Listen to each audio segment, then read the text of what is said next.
40-ാമത്തെ ശ്ലോകം. കുലക്ഷയേ പ്രണശ്യന്തി കുലധർമാ സനാതനാഃ ധർമ്മേ നഷ്ടേ കുലം കൃഷ്ണം ധർമ്മോഭിഭവത്യുത അധർമാഭിഭവാത് കൃഷ്ണ പ്രദുഷ്യന്തി കുലസ്ത്രിയഃ സ്ത്രീഷു ദുഷ്ടാസു വാർഷ്ണേയ ജായത്തെ വർണ്ണസങ്കരഃ. സങ്കരോ നരകായൈവ കുലഘ്നാനാം കുലസ്യ ച പതന്തി പിതരോ ഹ്യേഷാം ലുപ്തപിണ്ഡോദകക്രിയാഃ ദോഷൈരേതൈ കുലഘ്നാനാം വർണ്ണസങ്കരകാരകൈഃ ഉത്സാദ്യന്തെ ജാതിധർമാഃ കുലധർമാശ്ച ശാശ്വതാഃ ഉത്സന്നകുലധർമാണാം മനുഷ്യാണാം ജനാർദ്ദന നരകേ നിയതം വാസഃ ഭവതീത്യനുശുശ്രുമാ. അഹോ ബത മഹത് പാപം കർത്തും വ്യവസിതാ വയം യദ്രാജ്യസുഖലോഭേന ഹന്തും സ്വജനമുദ്യതാഃ യദി മാമപ്രതീകാരം അശസ്ത്രം ശസ്ത്രപാണയഃ ധാർത്തരാഷ്ട്രാരണേ ഹന്യുഃ തന്മേ ക്ഷേമതരം ഭവേത്. സഞ്ജയ ഉവാച ഏവമുക്ത്വാർജുനഃ സംഖ്യേ രഥോപസ്ഥ ഉപാവിശത് വിസൃജ്യ സശരം ചാപം ശോകസംവിഘ്നമാനസഃ. ഇതി ശ്രീമദ്ഭഗവദ്ഗീതാസു ഉപനിഷത്സു ബ്രഹ്മവിദ്യായാം യോഗശാസ്ത്രേ ശ്രീകൃഷ്ണാർജുനസംവാദേ അർജുനവിഷാദയോഗോ നാമ പ്രഥമോധ്യായഃ.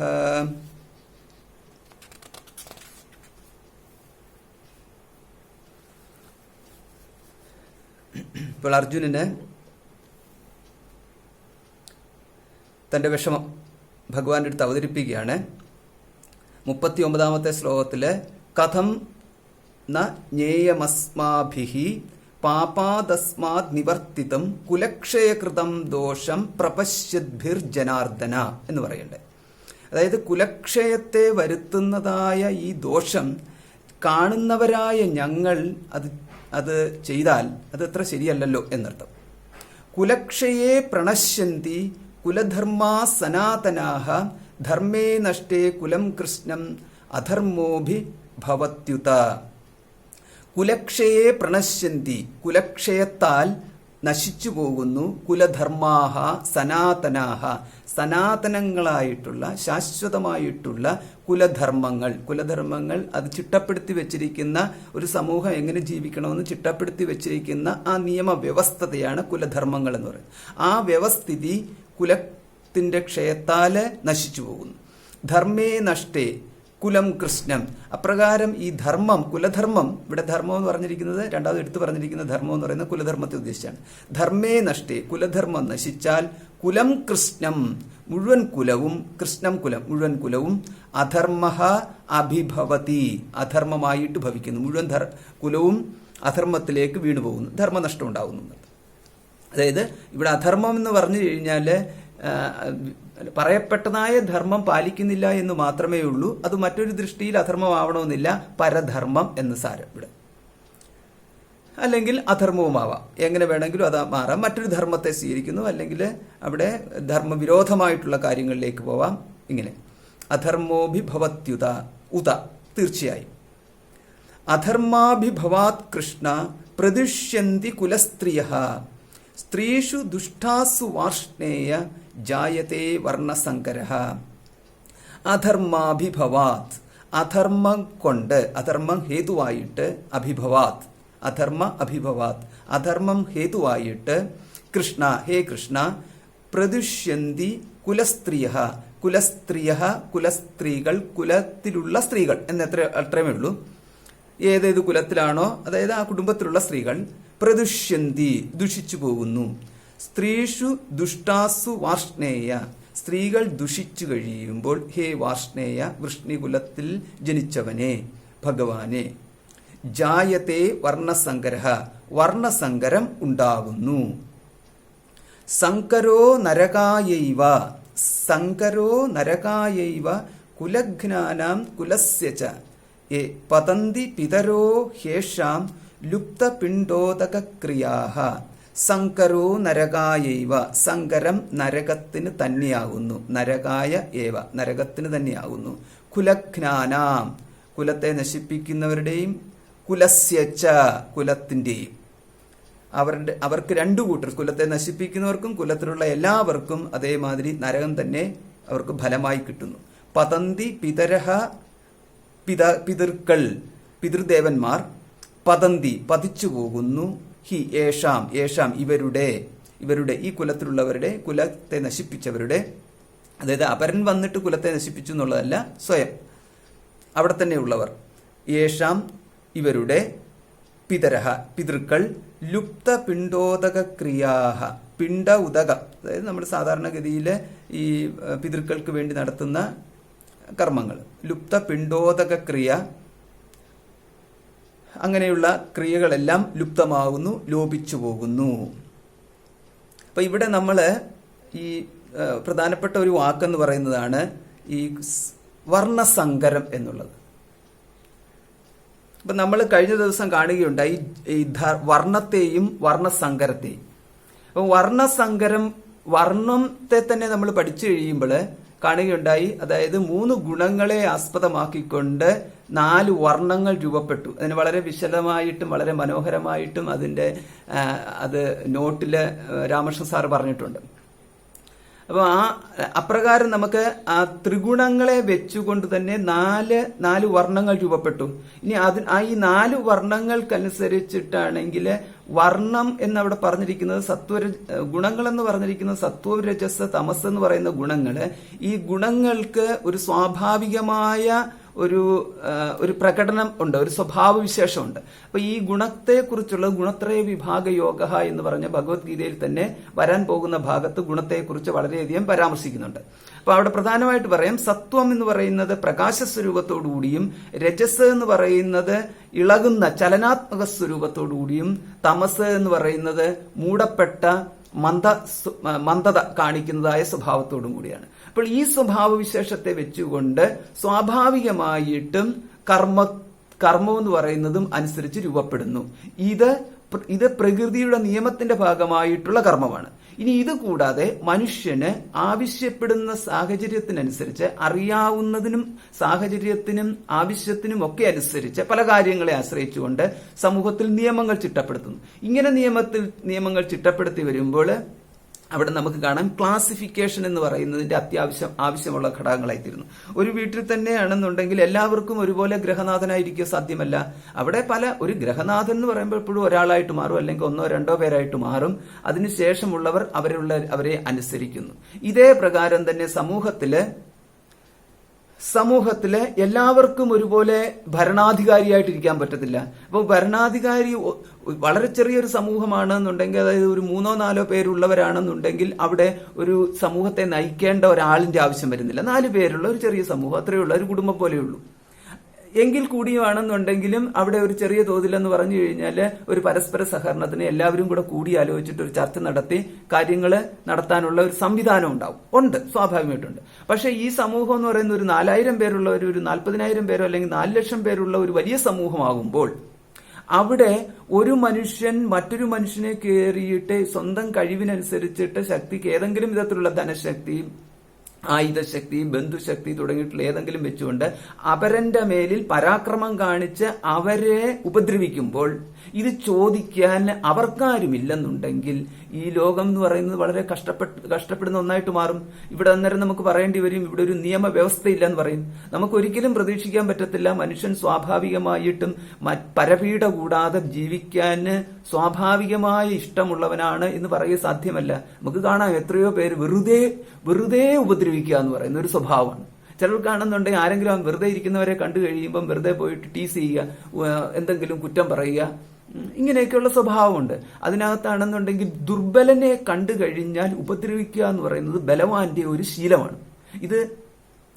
ഈ ബലവാന്റെ ഒരു ശീലം, ബലത്തിന്റെ പരിശോധന നടത്തുന്നത് എപ്പോഴും ദുർബലന്റെ മേലിലാണ്. അതുകൊണ്ട് വാക്സാമർത്ഥ്യമുള്ളവൻ വാക്സാമർത്ഥ്യമില്ലാത്തവനുമായിട്ട് ചർച്ചയ്ക്ക് പോകും. അപ്പൊ അങ്ങനെ ചർച്ചയ്ക്ക് പോയിട്ട് വാക്സാമർത്ഥ്യം ഇല്ലാത്തവനെ 1-2 പറഞ്ഞ് അടിച്ചിരുത്തൽ, ഇതേമാതിരിയാണെന്നുണ്ടെങ്കിൽ ബിസിനസ്സിലാണെന്നുണ്ടെങ്കിൽ ഈ സാമർത്ഥ്യം, അതായത് സ്മാർട്ടായിട്ട് ബിസിനസ് നടത്തുന്ന ആൾക്കാര് അവിടെ വരുന്ന അവരുടെ ക്ലയൻസിന്റെ മേലിൽ വിവിധ തരത്തിലുള്ള ആകർഷകമായിട്ടുള്ള പലതും എടുത്തു കാട്ടി അവരെ കൊണ്ട് ഈ സാധനങ്ങൾ എടുപ്പിച്ച് വീട്ടിൽ ചെന്ന് കഴിയുമ്പോഴായിരിക്കും നമ്മൾ വിചാരിക്കുന്നത്, അയ്യോ ഇതൊന്നും നമുക്ക് വേണ്ട, മേടിക്കാൻ ഉദ്ദേശിച്ച് പോയതൊന്ന് നമുക്ക് കിട്ടിയത് വേറെന്നുള്ള രീതിയിൽ. ഇതപ്പോൾ ഇവിടെ എന്ന് പറഞ്ഞു കഴിഞ്ഞാൽ ഈ വിറ്റതിന് ശേഷം ഈ വാങ്ങിയവൻ പോവുകയും വിറ്റവൻ അവിടെ ഇരുന്നു കൊണ്ട് വിറ്റവൻ ഒരു ചിരിയുണ്ട്. അതായത് വിൽക്കാതെ കിടന്നിരുന്ന സാധനം മറ്റവനെ കൊണ്ട് ഇടിപ്പിക്കാൻ സാധിച്ചു. അപ്പൊ ഇങ്ങനെയുള്ള നമുക്ക് സാമർത്ഥ്യം കാണാം. ഇതൊക്കെ എന്ന് പറയുന്നത് ഒരു സമൂഹത്തില് ഈ വലിയ പീഡനം ഇല്ലാത്ത സാമർത്ഥ്യമാണ്. അതേസമയം ഈ പരദ്രവ്യം അപഹരിക്കാൻ ഉദ്ദേശിച്ചുകൊണ്ട് കൊള്ള നടത്തുക, പട്ടാപ്പകൽ കൊള്ള നടത്തുക, അതേമാതിരി മറ്റവന്റെ ധനം അപഹരിക്കാൻ വേണ്ടിയിട്ട് അവനെ കൊന്നുകളയുക, ഭൂമി അപഹരിക്കാൻ വേണ്ടിയിട്ട് കള്ളപ്രമാണം ഉണ്ടാക്കുക, ഈ മാതിരിയുള്ളതും ഒക്കെ ചെയ്യും. ഒന്നും ചെയ്യത്തില്ല എന്ന് നമുക്ക് പറയാൻ പറ്റത്തില്ല. നമുക്ക് കാണാം ക്രൈം റേറ്റ് എന്ന് പറയുന്നത് എല്ലാ സമൂഹത്തിലും അപ്പൊ ഏറ്റവും കുറച്ച് ക്രൈം റേറ്റ് ഉള്ള ചില സ്ഥലങ്ങളൊക്കെ ഉണ്ടാവത്തുള്ളൂ. അതിലൊന്ന് ഭൂട്ടാനാണ്. അതേമാതിരി കുറച്ച് സ്ഥലങ്ങളൊക്കെ ഉണ്ടാവും. അതല്ലാതെ ബാക്കിയുള്ളിടത്തൊക്കെ എന്ന് പറഞ്ഞു കഴിഞ്ഞാല് ഒരു വിഭാഗം ജനങ്ങള് സമൂഹത്തിന് ദ്രോഹം ചെയ്യാൻ വേണ്ടിയിട്ട് തയ്യാറെടുത്തിരിക്കുന്നവര്. അത് ജന്മ സ്വഭാവം പോലെയാണ്. എന്തുകൊണ്ട് അവരങ്ങനെയാവുന്നു ചോദിച്ചു കഴിയുമ്പം അതിന് സൈക്കോളജിസ്റ്റുകൾക്കും അതേമാതിരി ക്രിമിനോളജിസ്റ്റുകൾക്കും ഒക്കെ പല ന്യായങ്ങളും ഉണ്ടാവും. അവരതുകൊണ്ടാണ്, ഇതുകൊണ്ടാണ്. പക്ഷെ ചുരുക്കത്തില് അവരുണ്ട് എന്നുള്ളത്. അപ്പൊ അത് കാരണം സമൂഹത്തിൽ സർവർക്കും സുരക്ഷിതമായിട്ട് ജീവിക്കണമെങ്കിൽ നമുക്ക് പുറത്തേക്ക് പോയിട്ട് തിരിച്ചകത്തേക്ക് വരുമ്പോൾ നമ്മൾ മറ്റൊരാളാൽ ഉപദ്രവിക്കപ്പെടുന്നില്ല. നമ്മൾ താമസിച്ചിരുന്ന വീട് നമ്മുടെ കയ്യിൽ ഇപ്പോഴും നമ്മുടെ പേരിൽ തന്നെ ഉണ്ട്, നമ്മുടെ തന്നെയാണ് എന്ന് ഉറപ്പാക്കുവാൻ ഇവിടെ നിയമവ്യവസ്ഥ ആവശ്യമാണ്. ഇങ്ങനെയാണ് ഈ ഭരണവ്യവസ്ഥ എന്ന് പറയുന്നത് രൂപപ്പെട്ടു വന്നത്. അപ്പൊ ആ ഭരണവ്യവസ്ഥയിൽ എന്ന് പറഞ്ഞാൽ എല്ലാവർക്കും കയറി ഭരിക്കാൻ പറ്റത്തില്ല. ഭരിക്കാൻ പറ്റുക എന്ന് പറയുന്നത് വളരെ കുറച്ചു പേർക്ക് മാത്രമേ, ഭരിക്കേണ്ട ആവശ്യം ഉള്ളത് എന്ന് പറയുന്നത് വളരെ കുറച്ചു പേർക്കേ ഉള്ളൂ. അത് കാരണം അവിടെ ഭരിക്കുന്നവർ എന്ന് പറയുന്നത് ഒരു വിഭാഗത്തിന്റെ രൂപീകരണം ഉണ്ടായി. ആ വിഭാഗത്തിന്റെ രൂപീകരണം ഉണ്ടായി കഴിയുമ്പോൾ ബാക്കിയുള്ളവർ അവരെ അനുസരിച്ച് പോകുന്നു. ഇതാണ് സ്വാഭാവികമായിട്ടും ഉണ്ടാകുന്നത്. ഇതിലേക്ക് സമൂഹത്തിന്റെ വകയായിട്ടുള്ള നിയമങ്ങൾ കൊണ്ട് ഭരിക്കുന്നവർക്കുള്ള യോഗ്യത നിശ്ചയിക്കുന്നു. ഇങ്ങനെ ഭരിക്കുന്നവർക്ക് യോഗ്യത നിശ്ചയിച്ചു കഴിയുമ്പോൾ ആ യോഗ്യത എന്ന് പറയുന്നത് പലപ്പോഴും അത് പാരമ്പര്യമായിട്ട് കുടുംബാവകാശമായിട്ട് അങ്ങ് മാറ്റപ്പെടുന്നു. അതല്ല എന്നുണ്ടെങ്കിൽ ജനങ്ങളാൽ തിരഞ്ഞെടുക്കപ്പെട്ടതെന്നുള്ള രീതിയിലാകുന്നു. അതല്ല എന്നുണ്ടെങ്കിൽ ഒരു ചെറിയ കമ്മിറ്റിയാൽ തിരഞ്ഞെടുക്കപ്പെട്ടവരാകുന്നു. ഇങ്ങനെ പല വിധത്തിൽ അതിനുള്ള നിയമങ്ങൾ ഉണ്ടാക്കുന്നു. എന്തായാലും ശരി, അതിനെ പാലിച്ചുകൊണ്ട് പോവുക എന്നുള്ള രീതിയിലാണ് ഈ പറഞ്ഞിരിക്കുന്ന മനുഷ്യനാൽ സൃഷ്ടമാക്കപ്പെട്ട കർമ്മഭേദങ്ങള് ഈ ചാതുർവർണ്ണ്യ വ്യവസ്ഥിതിയിൽ വന്നു ചേർന്നു. അപ്പൊ ഇങ്ങനെ വന്നു കഴിയുമ്പോൾ ഒരു കൂട്ടം ആൾക്കാർ അവരെ ബ്രാഹ്മണരായി അറിയപ്പെട്ടു, വേറൊരു കൂട്ടം ആൾക്കാർ ക്ഷത്രിയരായിട്ട് അറിയപ്പെട്ടു. അപ്പൊ ഇതിന് സമാനമായിട്ട് ഇവിടെ ഇപ്പോൾ ഭാരതത്തിൽ ബ്രാഹ്മണ ക്ഷത്രിയ വൈശ്യശൂദ്ര ഭേദമുണ്ട് എന്നുണ്ടെങ്കിലും അതിന് സമാനമായിട്ട് മറ്റുള്ള ദേശങ്ങളിലും ആൾക്കാരുണ്ട്. അവ അവിടെയും ഇതേമാതിരി തന്നെ കാര്യങ്ങൾ നടത്തുന്നുണ്ട്. അവർ കൃത്യമായിട്ട് ബ്രാഹ്മണർ ക്ഷത്രിയ വൈശ്യർ എന്ന് പറയുന്നില്ല എന്ന് മാത്രമേ ഉള്ളൂ. പക്ഷെ ഇതുകൊണ്ട് ഇല്ലാത്തതെന്ന് പറയാൻ പറ്റത്തില്ല. പിന്നീട് നമുക്ക് കാണാം അതിനെ ആസ്പദമാക്കിക്കൊണ്ട് വർണ്ണസങ്കരം എന്ന് പറയുന്നതുണ്ടായി. അപ്പൊ നമുക്കിവിടെ ഇപ്പം അടുത്തതെന്ന് പറഞ്ഞു കഴിഞ്ഞാല് വർണ്ണസങ്കരം. ഇത് ബ്രാഹ്മണ ക്ഷത്രിയ വൈശ്യ ശൂദ്രർ എന്ന് പറയുന്ന ചതുർവർണ്ണങ്ങള് ആദ്യം ഉണ്ടായി. അത് രൂപപ്പെട്ടു വന്നു. അത് സ്വാഭാവികമായിട്ടൊരു പ്രകടമായി. അപ്പോൾ അതിനെ ആസ്പദമാക്കിക്കൊണ്ട് അപ്പൊ ഇവിടെ ഇപ്പൊ നമുക്കുള്ളത് 4 വർണ്ണങ്ങളാണ്. ഈ 4 വർണ്ണങ്ങളിൽ ഈ 2 വർണ്ണങ്ങള് കൂടിക്കഴിഞ്ഞാല് അത് വെച്ചിട്ട് മാക്സിമം എത്ര വരെ സങ്കരവർണ്ണങ്ങൾ ഉണ്ടാവാം എന്നുള്ളത് നമുക്ക് ഇനിയും പരിശോധിക്കാം. നമ്മൾ കഴിഞ്ഞ ദിവസം ഒരു കണക്ക് നോക്കുകയുണ്ടായി. അതായത് ഇതിന്റെ NPR എന്ന് പറഞ്ഞിട്ടുള്ള, അപ്പൊ ഇതിനകത്ത് നമുക്ക് പെർമിറ്റേഷന്റെ ആ കണക്കിനനുസരിച്ചാണെങ്കിൽ ഇവിടെ N എന്ന് പറയുന്നത് 4, അതായത് ബ്രാഹ്മണ ക്ഷത്രിയ വൈശ്യ ശൂദ്ര എന്ന് പറയുന്ന 4 ഇവിടുത്തെ N ടോട്ടൽ നമ്പേഴ്സ്. പിന്നെ R എന്ന് പറഞ്ഞിരിക്കുന്നത് ഈ 2 വർണ്ണങ്ങൾ കൂടിയാൽ എത്രയെന്നുള്ളതാണ് നമ്മുടെ ചോദ്യം. അപ്പൊ ഇവിടെ ബ്രാഹ്മണനും ക്ഷത്രിയനും കൂടെ ചേർന്ന സങ്കരം, ക്ഷത്രിയനും ശൂദ്രനും കൂടെ ചേർന്ന സങ്കരം, ഇപ്രകാരമുള്ള ഈ 2 എണ്ണത്തിനെയാണ് ഇവിടെ R. അപ്പൊ നമുക്ക് ഇതേമാതിരി തന്നെ ആ NPR കണ്ടുപിടിക്കാൻ വേണ്ടിയിട്ട് നമ്മുടെ പഴയ ഫോർമുല എടുത്തു. ആ ഫോർമുലയില് N factorial divided by N minus R factorial എന്നനുസരിച്ചിട്ട് n ഫാക്ടോറിയൽ എന്ന് പറയുന്നത് n4 factorial divided by n minus r, അതായത് 4 മൈനസ് 2 ഫാക്ടോറിയൽ. അപ്പോൾ 4 factorial divided by 2 factorial, 4 into 3 into 2 factorial divided by 2 factorial. 2 ഫാക്ടോറിയലും 2 ഫാക്ടോറിയലും കൂടെ ക്യാൻസൽ ആയിപ്പോയി. പിന്നെ 4 into 3 എന്ന് കിട്ടി. അപ്പോൾ 4 into 3 എന്ന് കിട്ടിക്കഴിയുമ്പോൾ എത്രയായി? 12. 12 മക്കളെ പെറ്റൊരമ്മേ. ഇപ്പൊ നമുക്ക് മനസ്സിലായില്ലേ എങ്ങനെയാണ് ഈ 12 ജാതികൾ ഉണ്ടായി എന്നുള്ളത്. ഇതാണ് സിമ്പിൾ ആയിട്ടുള്ള കണക്കനുസരിച്ച് 12 ജാതികൾ ഉണ്ടായി. അപ്പൊ ഇതാണ് സങ്കരവർണ്ണത്തിന്റെ തുടക്കം എന്ന് പറയുന്നത്. 12 മക്കളെ പെറ്റൊരമ്മേ. ഇപ്പോൾ ഈ 12 ജാതി ഉണ്ടായി. അപ്പൊ ഈ 12 ജാതിയിൽ നിന്ന് അടുത്ത ലെവൽ എന്ന് പറയുന്നത് വീണ്ടും ഈ 12 എണ്ണം വീണ്ടും ഇതേമാതിരി ഗ്രൂപ്പുകൾ കൂടുന്നു. ഈ 12 എണ്ണം വീണ്ടും ഇതേമാതിരി ഗ്രൂപ്പുകൾ കൂടുന്നു. അപ്പോൾ നമ്മൾ വീണ്ടും ഇതേമാതിരി NP6 കണ്ടുകൊണ്ട് കാണണം n factorial divided by n minus r factorial എന്ന് പറഞ്ഞു കഴിയുമ്പോൾ നമുക്ക് 12 factorial divided by 12 minus 2 factorial എന്ന് പറയുമ്പോൾ നമുക്ക് 10 ഫാക്ടോറിയൽ. അപ്പം 12 into 11 into 10 factorial divided by 10 factorial. 10 ഫാക്ടോറിയലും 10ഉം കൂടെ ക്യാൻസൽ ആയിപ്പോയി. പിന്നെ 12 into 11, 12 10 120, 10 130, 132.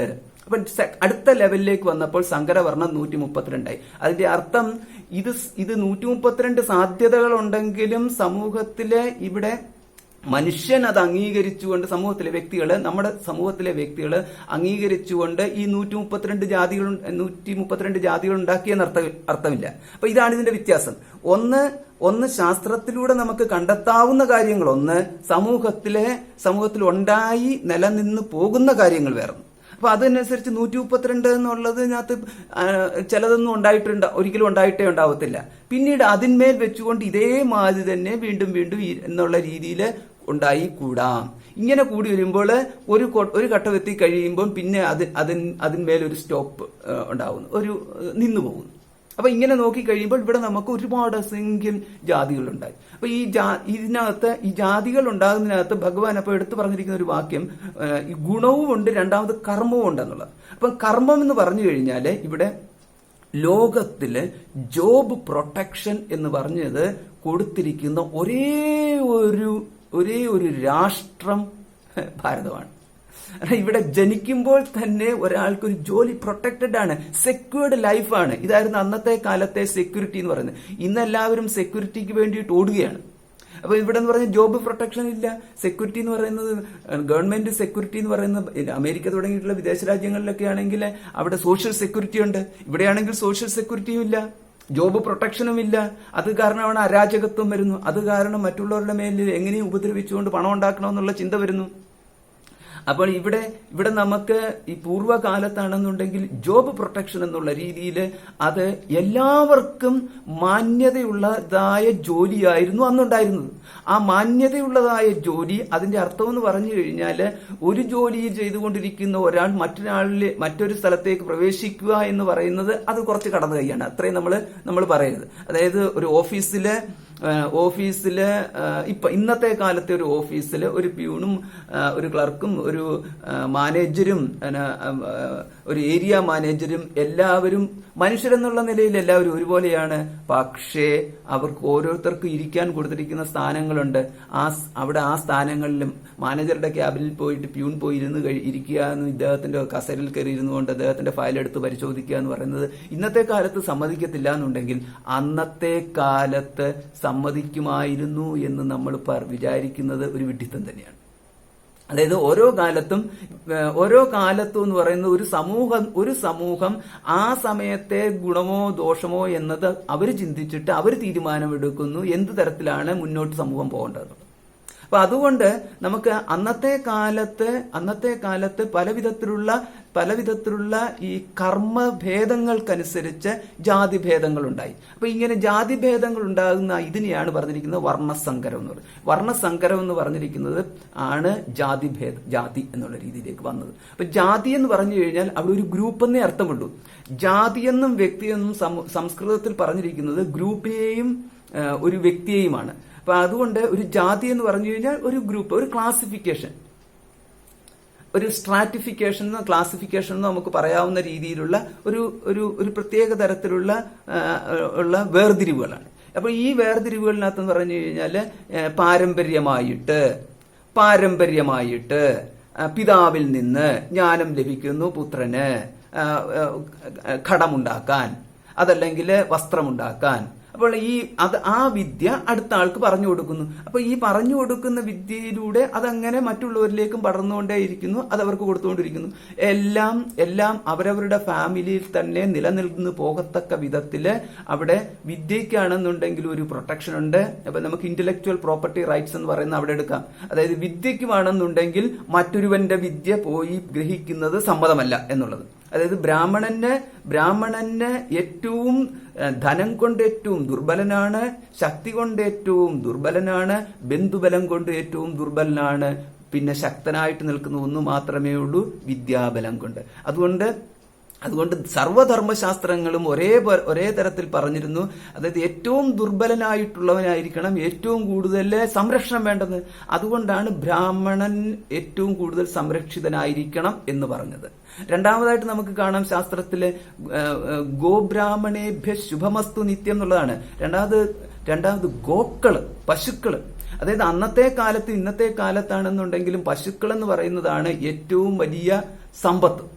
ഒരു സമൂഹത്തിന്റെ സമ്പത്ത് എന്ന് പറയുന്നത് പശുവാണ്. അപ്പോൾ ഈ പശുക്കൾ എന്ന് പറഞ്ഞു കഴിഞ്ഞാൽ നമ്മുടെ പശുക്കൾ എന്ന് പറഞ്ഞു കഴിഞ്ഞാൽ സംസ്കൃതത്തിലെ ഗോ എന്ന് പറയുന്നത്. അപ്പൊ ഈ പശുക്കള് അന്നത്തെ കാലത്തെ ഏറ്റവും വലിയ സമ്പത്തായിട്ടുള്ള ഈ പശുക്കള് എന്ന് പറയുന്നത് മാതാവിന്റെ സ്ഥാനം കൊടുത്ത് നമുക്ക് പാല് തരുന്നു എന്നുള്ളത്. അപ്പൊ മാതൃസ്ഥാനത്ത് പാല് തരുന്നു എന്നുള്ള രീതിയിൽ മാതൃസ്ഥാനത്ത് നിർത്തിക്കൊണ്ട് പൂജ ചെയ്യേണ്ടതാണ്. അതേമാതിരി സാധുവിലും സാധുവാണ് എന്നുള്ളതാണ്.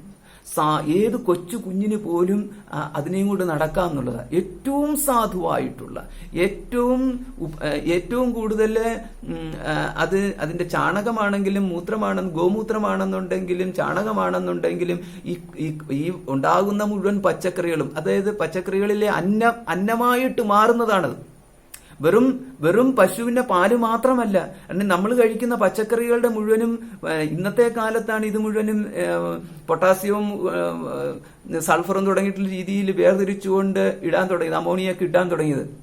അപ്പൊ അങ്ങനെ ഇടുമ്പോഴാണ് നമുക്ക് ഓരോ തരത്തിലുള്ള രോഗങ്ങളും അതിന്റെ കൂട്ടത്തിലുണ്ട്. പണ്ട് ഇതിന്റെ ഒരു പ്രശ്നവും ഉണ്ടാവത്തില്ല. അതായത് പശുവിന്റെ ചാണകവും മൂത്രവും കൊണ്ട് ചീര തുടങ്ങിയിട്ടുള്ള ഈ മുഴുവൻ കൃഷി ചെയ്യുന്ന സ്ഥലങ്ങൾ മുഴുവനും അവർക്ക് ഒന്നു മാത്രമേ ഉള്ളൂ, ഈ ചാണകം ഉപയോഗിച്ചുകൊണ്ട് കമ്പോസ്റ്റ് ഉണ്ടാക്കിയിട്ട് ആ വയലിലേക്ക് ഇടുക, അല്ലെങ്കിൽ ചെടിച്ചോട്ടിലിടുക, വേറൊന്നും വേണ്ട. പച്ചിലയും ചേർത്ത് മിക്കവാറും മഴക്കാലം ആകുമ്പോൾ ഒരു കമ്പോസ്റ്റ് ഉണ്ടാക്കലുണ്ട്. വലിയൊരു കുഴിയിൽ പച്ചച്ചാണകവും ഇട്ട് കുറച്ച് ചപ്പ് ചവറും കൂടെ വാരിയിട്ട് രണ്ടും കൂടെ ഒരു 2 ആഴ്ച അവിടെ കിടന്നു കഴിയുമ്പോൾ ചീഞ്ഞു വരും. ഇതെടുത്ത് അങ്ങനെ തന്നെ കൊണ്ട് വയലിലിടും. അപ്പൊ നോക്കിക്കേ നമുക്ക് അന്നദാതാവായിട്ട്, ഒന്ന് പാല് തരുന്ന മാതാവായിട്ട്, 2 വളമായിട്ട് സസ്യങ്ങൾക്ക് ഇട്ടുകൊടുത്ത് ഈ സസ്യങ്ങൾ മുഴുവനും പുഷ്ടി പ്രാപിച്ചുകൊണ്ട് അവ നമുക്ക് നെല്ലും ഗോതമ്പും ചോളവും ഇങ്ങനെ എന്ത് സാധനമായിട്ടാണെങ്കിലും തരുന്നത് മുഴുവനും ഈ പറഞ്ഞിരിക്കുന്ന ചാണകം വെച്ച്. അപ്പൊ ഇത് ഗോമാത എന്ന് പറഞ്ഞു കഴിഞ്ഞാൽ തീർച്ചയായിട്ടും അന്നദാതാവായിട്ട് ഭവിക്കുന്നു. അതുകൊണ്ട് ഗോരക്ഷ, അതായത് നന്ദികേട് കാണിക്കരുത്. ഇത്രയേറെ ചെയ്തതിന് ശേഷം ഇനിയും വയ്യാണ്ടായി എന്നാ ഇപ്പൊ അങ്ങ് കൊന്നുകളയാം എന്ന് പറഞ്ഞാല് നമ്മുടെ വീട്ടിലെ മുതിർന്ന ഒരാൾക്ക് ഇനി അധ്വാനിക്കാൻ വയ്യ, സമ്പത്ത് ഉണ്ടാക്കാൻ പറ്റുന്നില്ല എന്ന് പറഞ്ഞു കഴിഞ്ഞാൽ എന്നാ ഇയാളെ അങ്ങ് കൊന്നുകളഞ്ഞേക്കാം എന്ന് പറയുന്ന തരത്തിലുള്ള നന്ദികേട് നമ്മൾ കാണിക്കത്തില്ലല്ലോ. അവിടെ എന്ന് പറഞ്ഞു കഴിഞ്ഞാൽ കുടുംബാംഗമായിട്ട് ഇത്രയും കാലം നടന്നിട്ടുണ്ടെങ്കിൽ പിന്നീടും സംരക്ഷിക്കാൻ നമ്മൾ തയ്യാറാവണം. ഇതുപോലെ തന്നെ വീട്ടിലെ സേവകരും, അതായത് അതും പ്രത്യേകിച്ച് പറയുന്നുണ്ട്, ആ സേവകരെയാണെന്നുണ്ടെങ്കിലും അപ്രകാരം വയ്യാതായി കഴിഞ്ഞാൽ അവരെ സംരക്ഷിക്കാൻ ആരാണോ അതുവരെ സംരക്ഷിച്ചിരുന്നത് അവർ തന്നെ വീണ്ടും സംരക്ഷിക്കണം. ഇപ്രകാരം ദുർബലനായിട്ടുള്ളവർക്ക് മുഴുവനും വ്യവസ്ഥയിൽ തന്നെ നമുക്ക് രക്ഷ കാണാം. അപ്പം ഇതേമാതിരിയാണ് സ്ത്രീകളെ എപ്രകാരം ഇതേമാതിരി തന്നെ രക്ഷിക്കപ്പെടണമെന്നുള്ള രീതിയിൽ മനുസ്മൃതിയിലെ നമുക്ക് പ്രശസ്തമായിട്ടുള്ള ശ്ലോകമുണ്ട്. മനുസ്മൃതിയിലെ ആ ശ്ലോകം മനുസ്മൃതിയിലെ ഒരു ശ്ലോകം എന്ന് പറഞ്ഞാൽ ഇത്രേ സിമ്പിളായിട്ടുള്ളൂ. അതായത് സ്ത്രീകളെ സംബന്ധിച്ചിടത്തോളം ചോദിക്കാനും പറയാനും എപ്പോഴും സ്വന്തം വീട്ടുകാരുണ്ടായിരിക്കണം. അതായത് പിതാവ്, പുത്രന്, ഭർത്താവ്, ഈ മാതിരിയുള്ള സ്ഥാനത്തുള്ള ആരെങ്കിലും അവർക്ക് വേണ്ടിയിട്ട് സമൂഹത്തിൽ അവർക്ക് വേണ്ടി ചോദിക്കാൻ എപ്പോഴും അവരൊരാളുണ്ടായിരിക്കണം. എന്തുകൊണ്ട് എന്ന് ചോദിച്ചു കഴിഞ്ഞാൽ സമൂഹം അത്ര മോശമായതുകൊണ്ടാണ്. നല്ലൊരു സമൂഹമാണെന്നുണ്ടെങ്കിൽ ആ മാതിരി രക്ഷയുടെ ആവശ്യമില്ല. സമൂഹം നമുക്ക് അന്നത്തെ കാലത്തെ ഇന്നൊന്ന് ആലോചിച്ച് നോക്കിക്കേ, എല്ലാവരെയും പോലീസിനാണെന്നുണ്ടെങ്കിലും ഗവൺമെന്റ് ഏജൻസികൾക്കാണെങ്കിലും ആൾക്കാരെ ഇത്രത്തോളം ട്രേസ് ചെയ്യാനും ശിക്ഷിക്കാനും തെളിവുകൾ ഉണ്ടാക്കാനും കഴിയുന്നിടത്ത് പോലും ഇത്രയേറെ പാതകങ്ങൾ ഉണ്ടായിട്ടിരിക്കെ ഇങ്ങനെയുള്ള ഒന്നുമില്ലാതിരുന്ന ഒരാൾ ഒരു ദേശം വിട്ടു പോയി കഴിഞ്ഞാൽ ആളിനെ കണ്ടെത്താൻ പോലും പറ്റാത്ത വിധത്തിലുള്ള ആ കാലത്ത് ഈ സമൂഹത്തിനെ മുഴുവനും ഏത് നിയമം കൊണ്ടാണ് രക്ഷിക്കപ്പെട്ടതെന്നുള്ളതെന്നാണ്. അതാണ് സനാതന ധർമ്മം എന്ന് പറയുന്നത്. ആ നിയമങ്ങൾ കൊണ്ടായിരുന്നു എല്ലാവരും രക്ഷിക്കപ്പെട്ടിരിക്കുന്നത്. അതുകൊണ്ട് ഈ ഭാരതത്തിൽ എവിടെയും ഒരാൾക്കും ഒരു ഭയമില്ലാണ്ട് നിർഭയരായിട്ട് ജീവിക്കത്തക്ക വിധത്തിൽ ജനങ്ങളിലേക്ക് എത്തിച്ചിരുന്ന ഒരു ധർമ്മമാണ് ഈ സനാതന ധർമ്മം. അപ്പൊ നമുക്കിവിടെ കാണാം. അപ്പൊ ഇപ്രകാരം നമുക്ക് ഇവിടെ ഏറ്റവും ദുർബലരായിട്ടുള്ള ബ്രാഹ്മണർക്ക് വേണ്ടിയിട്ട് രക്ഷ കൊടുക്കണം എന്ന് പറഞ്ഞത് മാതിരി തന്നെ അതേപോലെ നമുക്ക് കാണാം സേവകരെ തുടങ്ങിയിട്ടുള്ള എല്ലാവർക്കും രക്ഷ വേണമെന്നുള്ളത്. അപ്പൊ ഇങ്ങനെ ബ്രാഹ്മണർക്ക് വിദ്യ ബലമായിട്ടും ക്ഷത്രിയർക്ക് ആയുധം ശക്തി ബലമായിട്ടും വൈശ്യന് ധനം ബലമായിട്ടും ശൂദ്രന് സേവ ബലമായിട്ടും മാറി എന്നുള്ളതാണ് ഒരു രീതി. അപ്പൊ പിന്നീട് എപ്പോഴും എന്ന് പറയുന്ന ആൾക്കാര് അവരുടെ സ്ഥാനത്ത് അവരങ്ങ് കംഫർട്ടബിൾ ആയിട്ട് മാറും. അപ്പൊ അതിനകത്തുനിന്ന് ഈ സ്വന്തം സ്ഥാനത്തെ അതിക്രമിച്ചുകൊണ്ട് മറ്റൊരു ഉയർന്ന സ്ഥാനത്തിലേക്ക് കടക്കുക എന്ന് പറയുന്നത് അതിലേക്ക് മനസ്സ് പോകുവാനുള്ള സാധ്യത വളരെ കുറവാണ്. ചെറിയ പ്രായത്തിൽ ഒരു ഉത്സാഹം അതിന്മേൽ കാണിച്ചാലും പിന്നീട് ഉയർന്ന സ്ഥാനത്ത് നിന്നും താഴേക്ക് പോകാനുള്ള ഒരു സാധ്യതയാണ് മനുഷ്യന്റെ സ്വാഭാവിക ബുദ്ധി കാണിക്കുന്നത്. അതിനെതിരെ പ്രവർത്തിക്കുക എന്ന് പറയുന്നത് വളരെ പ്രയാസകരമായ ഒരു കാര്യമാണ്. അത് വിശ്വാമിത്ര മഹർഷി ചെയ്തു. വിശ്വാമിത്ര മഹർഷി ക്ഷത്രിയനാണ്, പക്ഷേ പ്രയത്നിച്ച് ബ്രാഹ്മണ്യം നേടി എന്നുള്ളതാണ്. അപ്പം പ്രയത്നിച്ച് ബ്രാഹ്മണ്യം നേടാൻ സാധിക്കും. അതേമാതിരി ചിലരാണെന്നുണ്ടെങ്കിൽ അവരുടെ പ്രവൃത്തി ദോഷം കൊണ്ട് ബ്രാഹ്മണ്യത്തിൽ നിന്ന് പതിച്ച് ചണ്ടാളത്വത്തിലേക്ക് എത്തുന്നു, അല്ലെങ്കിൽ ക്ഷത്രിയത്വത്തിൽ നിന്ന് പതിച്ച് ചണ്ടാളത്വത്തിലേക്ക് എത്തുന്നു. പിന്നീട് അപ്പോൾ ചണ്ടാളത്വം എന്ന് പറയുന്നത് സങ്കരവർണ്ണത്തിലാണല്ലോ നമ്മൾ പറഞ്ഞത്. അത് കർമ്മദോഷം കൊണ്ട് അല്ലെങ്കിൽ സമൂഹത്തിൽ നിശ്ചയിക്കപ്പെട്ടിരിക്കുന്ന നിയമവ്യവസ്ഥകൾക്കനുസരിച്ച് അല്ലെങ്കിൽ ചിലരുടെ ശാപം കൊണ്ട് ഇങ്ങനെ പല രീതിയിലാവാം. എന്തുകൊണ്ടെന്ന് നമ്മളിപ്പം നമ്മൾ നോക്കിക്കഴിഞ്ഞാൽ സമൂഹത്തിന്റെ കാര്യവും ഈ 10,000 വർഷമായിട്ടുള്ള കാര്യങ്ങളൊക്കെയാണ്. ഇതിനകത്ത് നമ്മൾ എത്ര വ്യാഖ്യാനിക്കാൻ പോയി കഴിഞ്ഞാലും ആർക്കും തൃപ്തികരമായ ഒരു വ്യാഖ്യാനം ആർക്കും ഒരിക്കലും കൊടുക്കാൻ പറ്റത്തില്ല. പിന്നെ നമ്മുടെ സമാധാനത്തിന് നമ്മൾ ഉത്തരം കൊടുത്തേക്കുക എന്ന് മാത്രമേ ഉള്ളൂ. അതുകൊണ്ടാണ് ഈ നമ്മൾ ആതതായികളെ കുറിച്ചുള്ള ചോദ്യത്തിന് ഉത്തരം ആതതായികൾ അതേമാതിരി ഭീഷ്മദ്രോണാദികളുടെ കാര്യത്തില് അവർ ചെയ്ത ധർമ്മമോ അധർമ്മമോ തുടങ്ങിയിട്ടുള്ള ചോദ്യങ്ങളുടെ ഉത്തരം നമ്മളോട് ചോദിച്ചു കഴിഞ്ഞു കഴിഞ്ഞാല് ഈ 5000 വർഷമായിട്ട് ഉള്ള ചോദിക്കുന്നതിന്റെ ഉത്തരം ഇതുവരെ ആർക്കും പറഞ്ഞിട്ടുള്ളതായിട്ട് നമുക്ക് അറിയത്തില്ല എങ്കിൽ, ഇതുവരെ അവരാരും പറഞ്ഞിരിക്കുന്ന ഉത്തരം നമുക്ക് തൃപ്തികരമായിട്ട് തോന്നിയിട്ടില്ല എന്നുണ്ടെങ്കിൽ, ഞാനിപ്പോ ഒരു ഉത്തരം പറഞ്ഞിട്ട് ഇതാണ് ഉത്തരം എന്ന് പറയുന്ന ഒരു അതിസാഹസമല്ലയോ? അത് കാരണമാണ് ആ വിഷയത്തിലേക്ക് നമ്മൾ പോകാത്തത്. കാരണം ഇത്രയും മഹാത്മാക്കൾ വന്നു പോയിരിക്കുന്ന ഈ 1000 വർഷമായിട്ട് അവർ ഉത്തരവൊന്നും പറയാത്ത കാര്യത്തിൽ നമ്മൾ എന്തിനാ വെറുതെ ഉത്തരം പറയാൻ പോകുന്നത്? അല്ലെങ്കിൽ അതിന്റെയൊക്കെ ഉത്തരം എന്ന് പറയുന്നത്, ഉത്തരം നമുക്ക് മനസ്സിലാകുമ്പോൾ നമുക്ക് നമ്മുടെ സംസ്കാരത്തെക്കുറിച്ച് നമുക്ക് മനസ്സിലായി സാരം.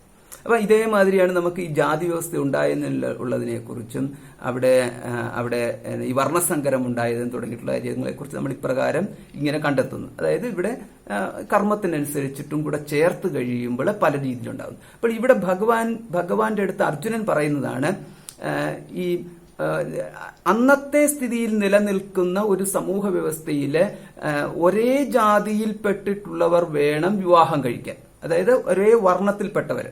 അപ്പൊ ഈ അന്ന് അർജുനൻ ഇത് പറയുന്ന സന്ദർഭത്തിൽ ജാതി എന്ന പദമില്ല, പകരം വർണ്ണസങ്കരം എന്നുള്ള പദങ്ങളേ ഉള്ളൂ. അതുകൊണ്ട് എപ്പോഴൊക്കെയാണ് നമ്മൾ ജാതി എന്ന് പറയുന്നത് അത് വർണ്ണസങ്കരം എന്നതിനെ ഉദ്ദേശിച്ചും അല്ലാത്ത സമയത്ത് വർണ്ണം എന്ന് മാത്രമേ ഉദ്ദേശിച്ചുള്ളൂ. വർണ്ണം എന്നുള്ളത് ബ്രാഹ്മണ ക്ഷത്രിയ വൈശ്യർ എന്നുള്ളത് ശുദ്ധമായ രൂപത്തിൽ നിലനിൽക്കുന്നില്ല സമൂഹത്തിൽ. അത് പോയി.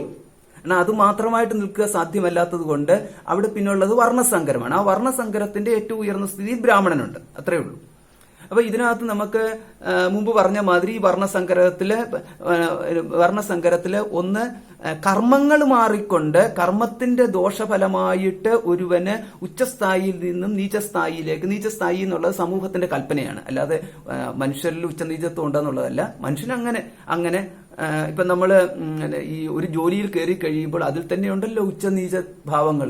മാനേജരായി കയറുന്നതും പ്യൂണായിട്ട് കയറുന്നതും നമ്മളെ വ്യത്യാസം പോലെ സമൂഹത്തിലെ കർമ്മങ്ങൾക്കനുസരിച്ചിട്ടുള്ള ഉച്ചനീച ഭാവങ്ങളൊക്കെ കൊടുത്തിട്ടുണ്ട്.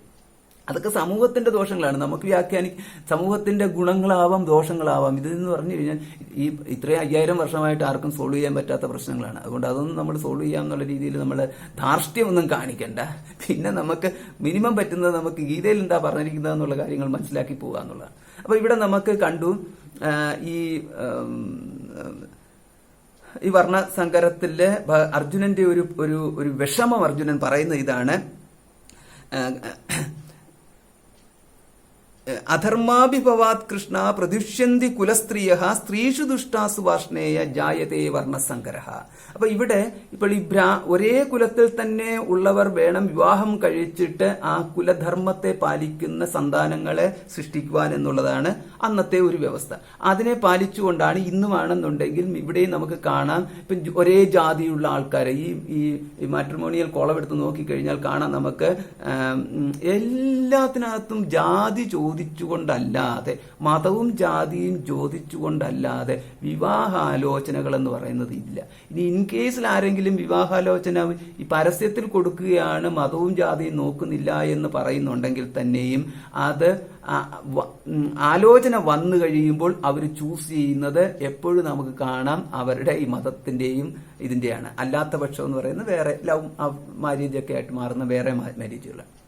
അപ്പം ചുരുക്കത്തില് എല്ലാവരും കംഫർട്ടബിൾ ആയിട്ടുള്ള ഒന്നാണ് അവനവന്റെ നിലയ്ക്കും വിലയ്ക്കും സ്വഭാവത്തിനും ധർമ്മത്തിനും അനുസരിച്ചിട്ടുള്ള ഒരു ഗ്രൂപ്പിൽ പെടുന്നവരാണ് മറ്റുള്ളവരെങ്കിൽ അവരുമായിട്ട് യോജിച്ചു പോകത്തക്ക വിധത്തിലുള്ള വിവാഹം, വ്യവഹാരം തുടങ്ങിയിട്ടുള്ള കാര്യത്തിൽ ഏർപ്പെടുന്നതിൽ തൽപരരാണ് സകലമാനം ആൾക്കാരും. അപ്പൊ ഇങ്ങനെയുള്ളതിനകത്ത് അർജുനൻ കാണുന്ന ഒരു പ്രശ്നം ഇതാണ്.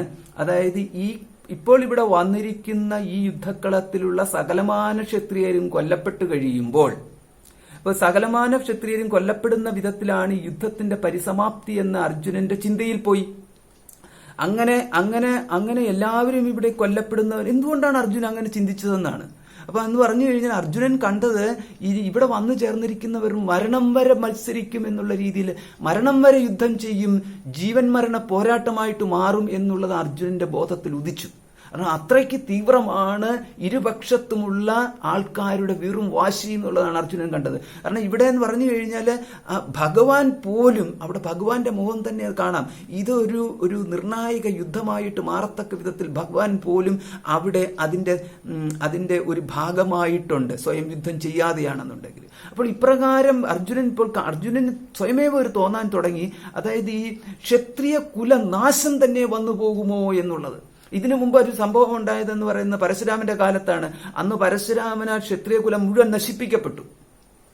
അപ്പം പരശുരാമനാൽ ക്ഷത്രിയകുലം മുഴുവൻ നശിപ്പിക്കപ്പെട്ടതിനു ശേഷം പിന്നീട് ശ്രീരാമചന്ദ്രന്റെ കാലമായപ്പോഴത്തേക്ക് വീണ്ടും ക്ഷത്രിയകുലം ശോഭിച്ചു വന്നു. പിന്നീട് ഭഗവാന്റെ കാലം എത്തിയപ്പോഴത്തേക്കും, ശ്രീകൃഷ്ണ ഭഗവാന്റെ കാലം വന്നപ്പോഴത്തേക്ക് ഇനി അടുത്തത് കലിയുഗം ആരംഭിക്കാൻ പോകുന്നുണ്ട്. ആ കലിയുഗം ആരംഭിക്കാൻ പോകുന്നതിന്റെ, കലിയുഗത്തിന്റെ ഏറ്റവും വലിയ ലക്ഷണം എന്ന് പറയുന്നത് കലിയുഗത്തിൽ മുൻയുഗങ്ങളിലെ അസുരന്മാർ മുഴുവൻ ഭരണകർത്താക്കളായിട്ട് കലിയുഗത്തിൽ വരും എന്നുള്ളതും ഒരു ഭവിഷ്യപുരാണത്തിൽ എഴുതി വെച്ചിട്ടുണ്ട്. അപ്പൊ അതനുസരിച്ച് എന്ന് പറഞ്ഞാൽ അസുരന്മാരെന്ന് പറഞ്ഞാൽ ഇത്രയേ ഉള്ളൂ, പരപ്പീഡ അത്യന്തം സുഖകരമായിട്ട് ആനന്ദകരമായിട്ട് ആർക്കൊക്കെ ഉണ്ടോ അവരെയാണ് അസുരന്മാരെന്ന് പറയുന്നത്. ഇതാണ് ഇവരെന്ന് പറഞ്ഞു കഴിഞ്ഞാൽ മറ്റുള്ളവരെ പീഡിപ്പിച്ചു കഴിയുമ്പോൾ അവൻ ദുഃഖിച്ചാൽ എനിക്ക് കുറച്ച് സന്തോഷം. അപ്പൊ ഇവിടെ അതായത്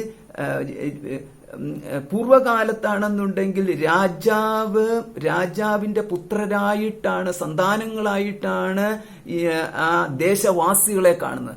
അതുകൊണ്ടാണ് പ്രജ എന്നുള്ള പേര് വന്നത്. അപ്പം രാജാവും പ്രജയുമാണ്. പ്രജ എന്ന് പറഞ്ഞാൽ പുത്രൻ പുത്രികളും എല്ലാവരും കൂടെ ചേർന്ന സമൂഹമാണ്. പ്രകർഷേണ ജായത്തെ ഇതി പ്രജ. മാതാ പൂർവരൂപം പിതോത്തര രൂപം പ്രജാസന്ധി. പ്രജ എന്ന് പറഞ്ഞാൽ സന്താനം എന്നർത്ഥം. അപ്പൊ അതുകൊണ്ട് രാജാവ് പിതാവും അതായത് രക്ഷകൻ. പിതാവ് എന്ന് പറഞ്ഞാൽ പല വിധത്തിലുള്ള പഞ്ചപിതാക്കന്മാരെ കുറിച്ച് പറയുന്നുണ്ട്. ധനം കൊണ്ട്, വിദ്യ കൊണ്ട്, ബലം കൊണ്ട്, ഇങ്ങനെയൊക്കെയുള്ള പിതാക്കന്മാരുണ്ട്. അതിൽ സർവ്വജനങ്ങളെയും പിതൃസ്ഥാനത്ത് നിന്നുകൊണ്ട് സംരക്ഷിക്കുന്നവനാണ് രാജാവ്. അതുകൊണ്ട് രാജാവിനെ സംബന്ധിച്ചിടത്തോളം ബാക്കിയുള്ള എല്ലാവരും പുത്രരാണ്. അതുകൊണ്ടാണ് പ്രജ എന്നുള്ള പേര് കിട്ടിയത്. അപ്പോൾ അതിനാല് അവിടെ രാജാവ് എന്ന് പറഞ്ഞു കഴിഞ്ഞാൽ സംരക്ഷകനും സകലരുടെയും സംരക്ഷകനാണ്. ഒരു വിഭാഗത്തിന്റെ സംരക്ഷണമല്ല, ഒരു വിഭാഗീയത എന്ന് പറയുന്നതില്ല. അപ്രകാരമുണ്ടായ ഒരു സമൂഹത്തിൽ നിന്നും ഇന്നത്തെ കാലത്തിലേക്ക് മാറിക്കഴിഞ്ഞാൽ ഇവിടെ ഭരണത്തിലേക്ക് കയറുന്നവര് ഒരു വിഭാഗത്താലാണ് ഭരണത്തിലേക്ക് കയറുന്നത്. അതാണല്ലോ മത്സരത്തിലൂടെയാണെന്ന് പറഞ്ഞു കഴിഞ്ഞാൽ ഒരു രണ്ട് വിഭാഗങ്ങൾ തമ്മിൽ മത്സരിച്ചു. ഒരു വിഭാഗത്തിന്റെ വിജയിച്ചു. ആ വിഭാഗത്തിൻ്റെതായിട്ടുള്ള ആളായിട്ടാണ് ഭരണത്തിലേക്ക് കയറുന്നത്. ഭരണത്തിലേക്ക് കയറിക്കഴിഞ്ഞാൽ വിഭാഗീയത കാണിക്കരുതെന്നാണ് പറച്ചിലെന്നുണ്ടെങ്കിലും ഭരണത്തിൽ കയറിക്കഴിഞ്ഞു കഴിഞ്ഞാൽ ഭരിക്കാൻ കയറുന്നവര് പണ്ടത്തെ ത്രേതായുഗത്തിലും ദ്വാപരയുഗത്തിലും ഒക്കെയുള്ള മനുഷ്യരല്ല, കലിയുഗത്തിലെ മനുഷ്യരാണ്. അപ്പൊ അതിനകത്തും നമുക്കറിയാമല്ലോ എന്തൊക്കെ സംഭവിക്കുമെന്ന്. അതൊക്കെ നമ്മളൊന്നും പറയേണ്ട കാര്യമില്ല. അതൊക്കെ സംഭവിക്കേണ്ടത് അങ്ങനെ ഓരോ തരത്തിലുള്ള ഒക്കെ എന്ന് പറയുന്ന രാഷ്ട്രീയമാണ്. അതിലേക്ക് അത് പൊളിറ്റിക്കൽ സയൻസിന്റെ വിഭാഗമാണ്. അപ്പം പൊളിറ്റിക്സിന്റെയും പൊളിറ്റിക്കൽ സയൻസിന്റെയും ഒക്കെ വിഭാഗമാണ്. അത് നമുക്ക് അങ്ങ് വിടാം. അപ്പൊ ഇതിനകത്ത് എന്ന് പറഞ്ഞു കഴിഞ്ഞാല് ഇവിടെ ഇപ്പോൾ നമ്മൾ അർജുനന് ഇവിടെ ഇപ്പോൾ കാണുന്ന വിഷയം ഇതാണ്. ഇവിടെ കൂടിയിരിക്കുന്ന സകല ക്ഷത്രിയരും ഹനിക്കപ്പെട്ട് കഴിഞ്ഞു. സകല ക്ഷത്രിയ എന്ന് പറഞ്ഞാൽ ഓൾമോസ്റ്റ് ക്ഷത്രിയരും ഹനിക്കപ്പെട്ട് കഴിഞ്ഞാല് ക്ഷത്രിയ കുലത്തില് ഇനിയിപ്പോൾ അവരെ നിലനിർത്തിക്കൊണ്ടു പോകുന്നവരായിട്ടുള്ള പുതിയ തലമുറ ഉണ്ടാകണമെന്നുണ്ടെങ്കിൽ അവിടെ ക്ഷത്രിയ പുരുഷന്മാർ ഇല്ലാതാവുന്നു. പകരം അവർക്ക് ബ്രാഹ്മണ പുരുഷന്മാരുണ്ടാവാം, അല്ലെന്നുണ്ടെങ്കിൽ വൈശ്യര്, മറ്റ് ജാതികളിൽ നിന്നുള്ള പുരുഷന്മാരിലുമായിട്ടുള്ള വിവാഹ ബന്ധത്തിൽ ഏർപ്പെടേണ്ടി വരുന്ന ഒരു സ്ഥിതിവിശേഷം. ഇങ്ങനെ സ്ഥിതിവിശേഷം വന്നു കഴിയുമ്പോൾ ഇപ്പോഴും അന്നത്തെ കാലത്തുള്ള ഒരു വ്യവസ്ഥയായിരുന്നു അനുലോപം എന്ന് പറയുന്നത്. അപ്പോൾ അതേമാതിരി വിവാഹം എന്ന് പറയുന്നത് പുരുഷൻ ഉയർന്നതും സ്ത്രീ താഴെയുമാണെന്നുണ്ടെങ്കിൽ അനുലോപമായിട്ടും, പുരുഷൻ താഴെയും സ്ത്രീ ഉയർന്നതുമായിട്ടുള്ള ഈ ജാതി വ്യവസ്ഥയിലാണെങ്കിൽ അതിനെ പ്രതിലോമമായിട്ട് പറയുന്നു. അപ്പോൾ ഈ പ്രതിലോമമായാലും അനുലോപമായാലും നീച സ്ഥാനത്ത് നിൽക്കുന്ന, അതായത് താഴ്ന്ന സ്ഥാനം എന്നേ ഉള്ളൂ, അല്ലാതെ മോശം സ്ഥാനം എന്നുള്ളതല്ല. ഈ ഹൈറാർക്കിയില് താഴ്ന്ന സ്ഥാനത്ത് നിൽക്കുന്ന, തായിട്ട് സമൂഹം ഗണിക്കുന്ന ഒരു വിഭാഗവും ഉയർന്ന സ്ഥാനത്തായിട്ട് സമൂഹം ഗണിക്കുന്ന മറ്റൊരു വിഭാഗത്തിലെ പുരുഷനും സ്ത്രീയും ഈ രണ്ടും തിരിച്ച് എങ്ങോട്ടായി കഴിഞ്ഞാൽ വിവാഹം ബന്ധത്തിലേർപ്പെട്ട് അവർക്കൊരു സന്താനം ഉണ്ടായാൽ ആ സന്താനം ഇവർ രണ്ടുപേരിലുള്ളതില് താഴ്ന്ന സ്ഥാനത്തുള്ള ജാതിയിൽപ്പെട്ട ആളുടെ സന്താനമായിട്ട് അതിൻ്റെതായിട്ട് മാത്രമേ ഗണിക്കപ്പെടത്തുള്ളൂ. അപ്പൊ ഇങ്ങനെ വന്നു കഴിയുമ്പോൾ ഇവിടെ ഈ സ്ത്രീകൾ ഉത്കൃഷ്ട സ്ഥാനത്ത് നിൽക്കുന്ന ഒരു സ്ത്രീക്ക് അതിനേക്കാളും താഴ്ന്ന സ്ഥാനത്ത് നിൽക്കുന്ന ഒരു സന്താനം ആയിട്ട് വരുന്നു എന്നുള്ളത് വരുന്നു. അതേസമയം പുരുഷനെ സംബന്ധിച്ചിടത്തോളം ആണെങ്കിൽ താഴ്ന്ന സ്ഥാനത്ത് നിൽക്കുന്ന ഒരു പുരുഷനെ സംബന്ധിച്ചിടത്തോളം ഉയർന്ന സ്ഥാനത്തുള്ള ഒരു പുത്രന് അവിടെ ജനിക്കുന്നു. അപ്പം ഉയർന്ന സ്ഥാനത്ത് നിൽക്കുന്ന ഒരു പുത്രനും അതേസമയം ആ ഉയർന്ന സ്ഥാനം ലഭിക്കാതെ പോയി പിതാവ് താഴ്ന്ന സ്ഥാനത്തായതുകൊണ്ട്, അതേപോലെ തന്നെ മാതാവിനെ സംബന്ധിച്ചിടത്തോളം പുത്രന് ഉയർന്ന സ്ഥാനം ലഭിക്കേണ്ടതായ പുത്രന് പക്ഷേ ഇപ്പോൾ ഇവിടെ ലഭിച്ചിരിക്കുന്നത് താഴ്ന്ന സ്ഥാനമാണ്. ഇങ്ങനെ വന്നു കഴിയുമ്പോൾ ഭാവിയിൽ ഇന്നത്തെ കാലത്തിനെ കുറിച്ചല്ല പറയുന്നത്, പ്രാചീന കാലത്താണ്. അപ്പൊ പ്രാചീന കാലത്ത് സമൂഹത്തിന് ഇതനുസരിച്ചിട്ട് സമൂഹത്തിലെ പലതരത്തിലുള്ള മാന്യതകളും സ്ഥാനങ്ങളും മര്യാദകളും ഒക്കെ കൽപ്പിച്ചിരുന്നു. ഈ മര്യാദകൾ കൽപ്പിച്ചിരിക്കുന്ന മര്യാദയും മാന്യത, സ്ഥാനങ്ങള്, മാനങ്ങള് ഇവയൊന്നും ഇവർക്ക് കിട്ടാതെ പോകുന്നു എന്നുള്ളത്. അപ്പൊ ഇത് കർണന്റെ കാര്യത്തിൽ വന്നായി. അതായത് കർണന്റെ കാര്യത്തിൽ ഇത് സംഭവിച്ചു. അതായത് കുന്തിദേവിക്ക് സൂര്യദേവനിലുണ്ടായ പുത്രനാണെന്നുണ്ടെങ്കിലും ഈ സംഭവം സമൂഹത്തിൽ അറിയാതെ പോയത് കാരണം അത് അതിരഥൻ വളർത്തിയെന്നുള്ള കാരണത്താൽ സൂതനായിട്ട് മാറി കർണൻ. അപ്പൊ നമുക്ക് കാണാം ഇവിടെ ആര് വളർത്തുന്നു, ആരുടെ പുത്രനായിട്ട് അറിയപ്പെടുന്നു, അവരുടെ ജാതിയായിട്ട് ഗണിക്കപ്പെടുന്നു. പക്ഷെ കർണൻ ദിവ്യ തേജസ്സോട് കൂടിയിട്ടാണ്. പക്ഷെ അതൊന്നും പറഞ്ഞിട്ട് കാര്യമില്ല. സർവശാസ്ത്ര വിശാരദനാണ്, എന്നിട്ടും പറഞ്ഞിട്ട് കാര്യമില്ല. സർവായുധ പ്രയോഗ സാമർഥ്യമുള്ളവനുമാണ്, ഒന്നും പറഞ്ഞിട്ട് കാര്യമില്ല. ആരുടെ പുത്രൻ എന്നുള്ള രീതിയിൽ അറിയപ്പെടുന്നു. അപ്പൊ ഇപ്രകാരം ഒന്ന് വരാതിരിക്കാൻ വേണ്ടിയിട്ട് വർണ്ണസങ്കരത്തെ പ്രോത്സാഹിപ്പിച്ചിരുന്നില്ല. കാരണം ഇതിന്റെ പ്രശ്നം എന്ന് പറഞ്ഞു കഴിഞ്ഞാൽ ഉച്ചസ്ഥാനത്തിൽ നിൽക്കേണ്ട ഒരു വ്യക്തിയാണ് ഞാനെന്നൊരു കുട്ടിക്ക് തോന്നുകയും അതേസമയം തന്നെ എല്ലാവരും നികൃഷ്ട സ്ഥാനത്തേക്കാണ് നിർത്തിയിരിക്കുന്നതെന്ന് ഇതിന് ബോധ്യമുണ്ടാകുകയും ചെയ്താൽ ഈ കുട്ടി വളർന്നു വലുതാകുമ്പോഴത്തേക്കും അവന്റെ ഉള്ളില് സമാധാനവും ശാന്തിയും സമൂഹത്തിലെ സർവരെയും സ്നേഹത്തോടും കാണിക്കുന്നതിന് പകരം അവനിലെ പ്രതിഷേധവും പ്രതികാരവും ധർമ്മധ്വംസനത്തിനുള്ള തീവ്ര ഇച്ഛയും തുടങ്ങിയിട്ടുള്ളതിലേക്ക് വരും. അപ്പൊ ഇത് നമുക്ക് കാണാം. അർജുനനെ സംബന്ധിച്ചിടത്തോളം കർണന് ഒരു പേടിസ്വപ്നമായിട്ട് മാറിയതിന്റെ കാരണം തന്നെ അവിടെ ഈ കർണനാണെന്നുണ്ടെങ്കിൽ അർജുനനെ കൊല്ലുമെന്നുള്ള രീതിയിലുള്ള ശപഥം തന്നെ ചെയ്തുകൊണ്ടാണ്. അപ്പൊ ആ തരത്തില് തന്നെ നിന്ദിച്ചു ഈ പാണ്ഡവരെന്നുള്ള ഒറ്റ കാരണത്താല്, അതേസമയം ദുര്യോധനൻ തന്നെ മഹത്വപ്പെടുത്തി എന്നുള്ള ഒരു കാരണത്താൽ തന്നെ സ്വയം അവനവനെ തന്നെ ഈ അവനവന്റെ ജീവനെ തന്നെയും ദുര്യോധനന്റെ കാൽക്കൽ കൊണ്ട് സമർപ്പിച്ചവനായിട്ട് മാറിക്കാണുന്നു. അതായത് ആരെനിക്ക് മാനം തന്നോ അവർക്ക് വേണ്ടി ഞാൻ ജീവൻ ത്യജിക്കും, ആരെന്നെ അപമാനപ്പെടുത്തിയോ അവന്റെ ജീവിതം ഞാൻ നശിപ്പിക്കും.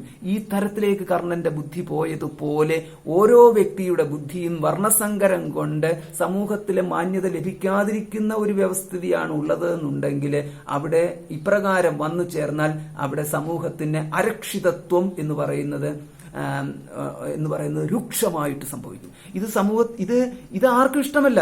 ആർക്കാണ് ഇഷ്ടപ്പെടുന്നത്? അത് ഭരിക്കുന്നവർക്ക് ഇഷ്ടപ്പെടുന്നില്ല എന്ന് മാത്രമല്ല, അവർ എങ്ങനെ വരുമ്പോഴാണ് ഇതിനകത്ത് ഏറ്റവും കൂടുതൽ പീഡിപ്പിക്കപ്പെടുന്നവരെന്ന് പറയുന്നത് ഈ സമൂഹത്തിലെ ഏറ്റവും ദുർബലനായിട്ട് സംരക്ഷിക്കപ്പെടേണ്ടവരായിട്ട് നിൽക്കേണ്ട ബ്രാഹ്മണർ, അവർ പീഡിപ്പിക്കപ്പെടും.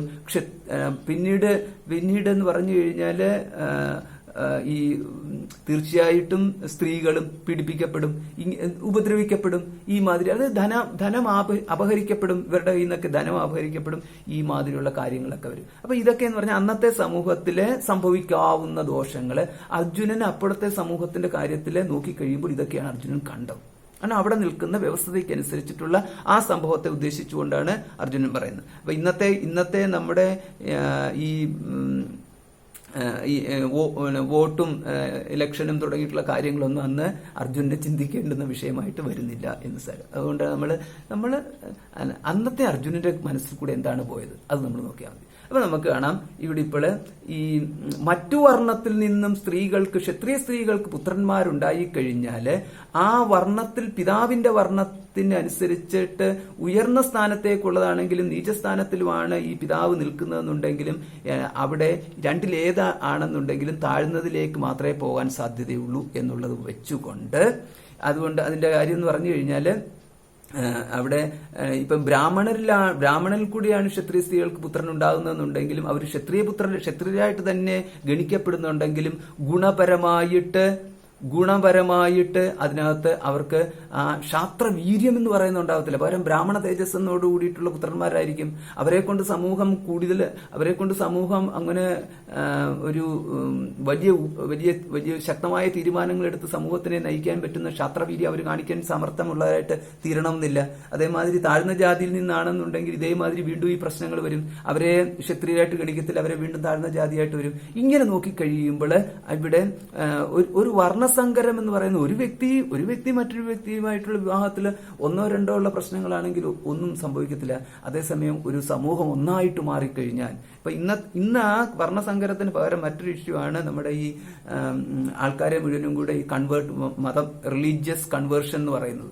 അതിന്റെ വേറൊരു ഇഷ്യൂ ആണ്. അത് നമുക്ക് അതിൻ്റെതായിട്ടുള്ള ലെവലിൽ പോയിക്കൊണ്ടിരിക്കുന്നത്. അപ്പൊ അതുപോലെ ഒക്കെ സമൂഹത്തിനെ ഒന്നാകെ ബാധിക്കുന്ന പ്രശ്നങ്ങൾ ഒന്നായിട്ടാണ് അർജുൻ ഇപ്പോൾ ഇവിടെ ഇത് കാണുന്നത്. ഇവിടെ കണ്ടിട്ട് പറയാണ് സ്ത്രീഷു ദുഷ്ടാസു വാർഷ്ണേയ. അപ്പൊ ഇവിടെ ഈ പ്രദുഷ്യന്തി കുലസ്ത്രീയ എന്ന് പറയുന്നതിന്റെ അർത്ഥം എന്ന് പറഞ്ഞാൽ സ്ത്രീകൾ ദുഷിക്കുന്നു എന്നുള്ളതല്ല, പകരം സ്ത്രീകൾ ദുഷിക്കുന്നു എന്ന് പറഞ്ഞ് അവിടെ ദുഷിക്കുന്നു എന്നുള്ളതല്ല. കാരണം അതിനെ നമ്മൾ ഒരു നെഗറ്റീവ് സെൻസിൽ കാണാൻ പറ്റത്തില്ല. ഇവിടെ അവിടെ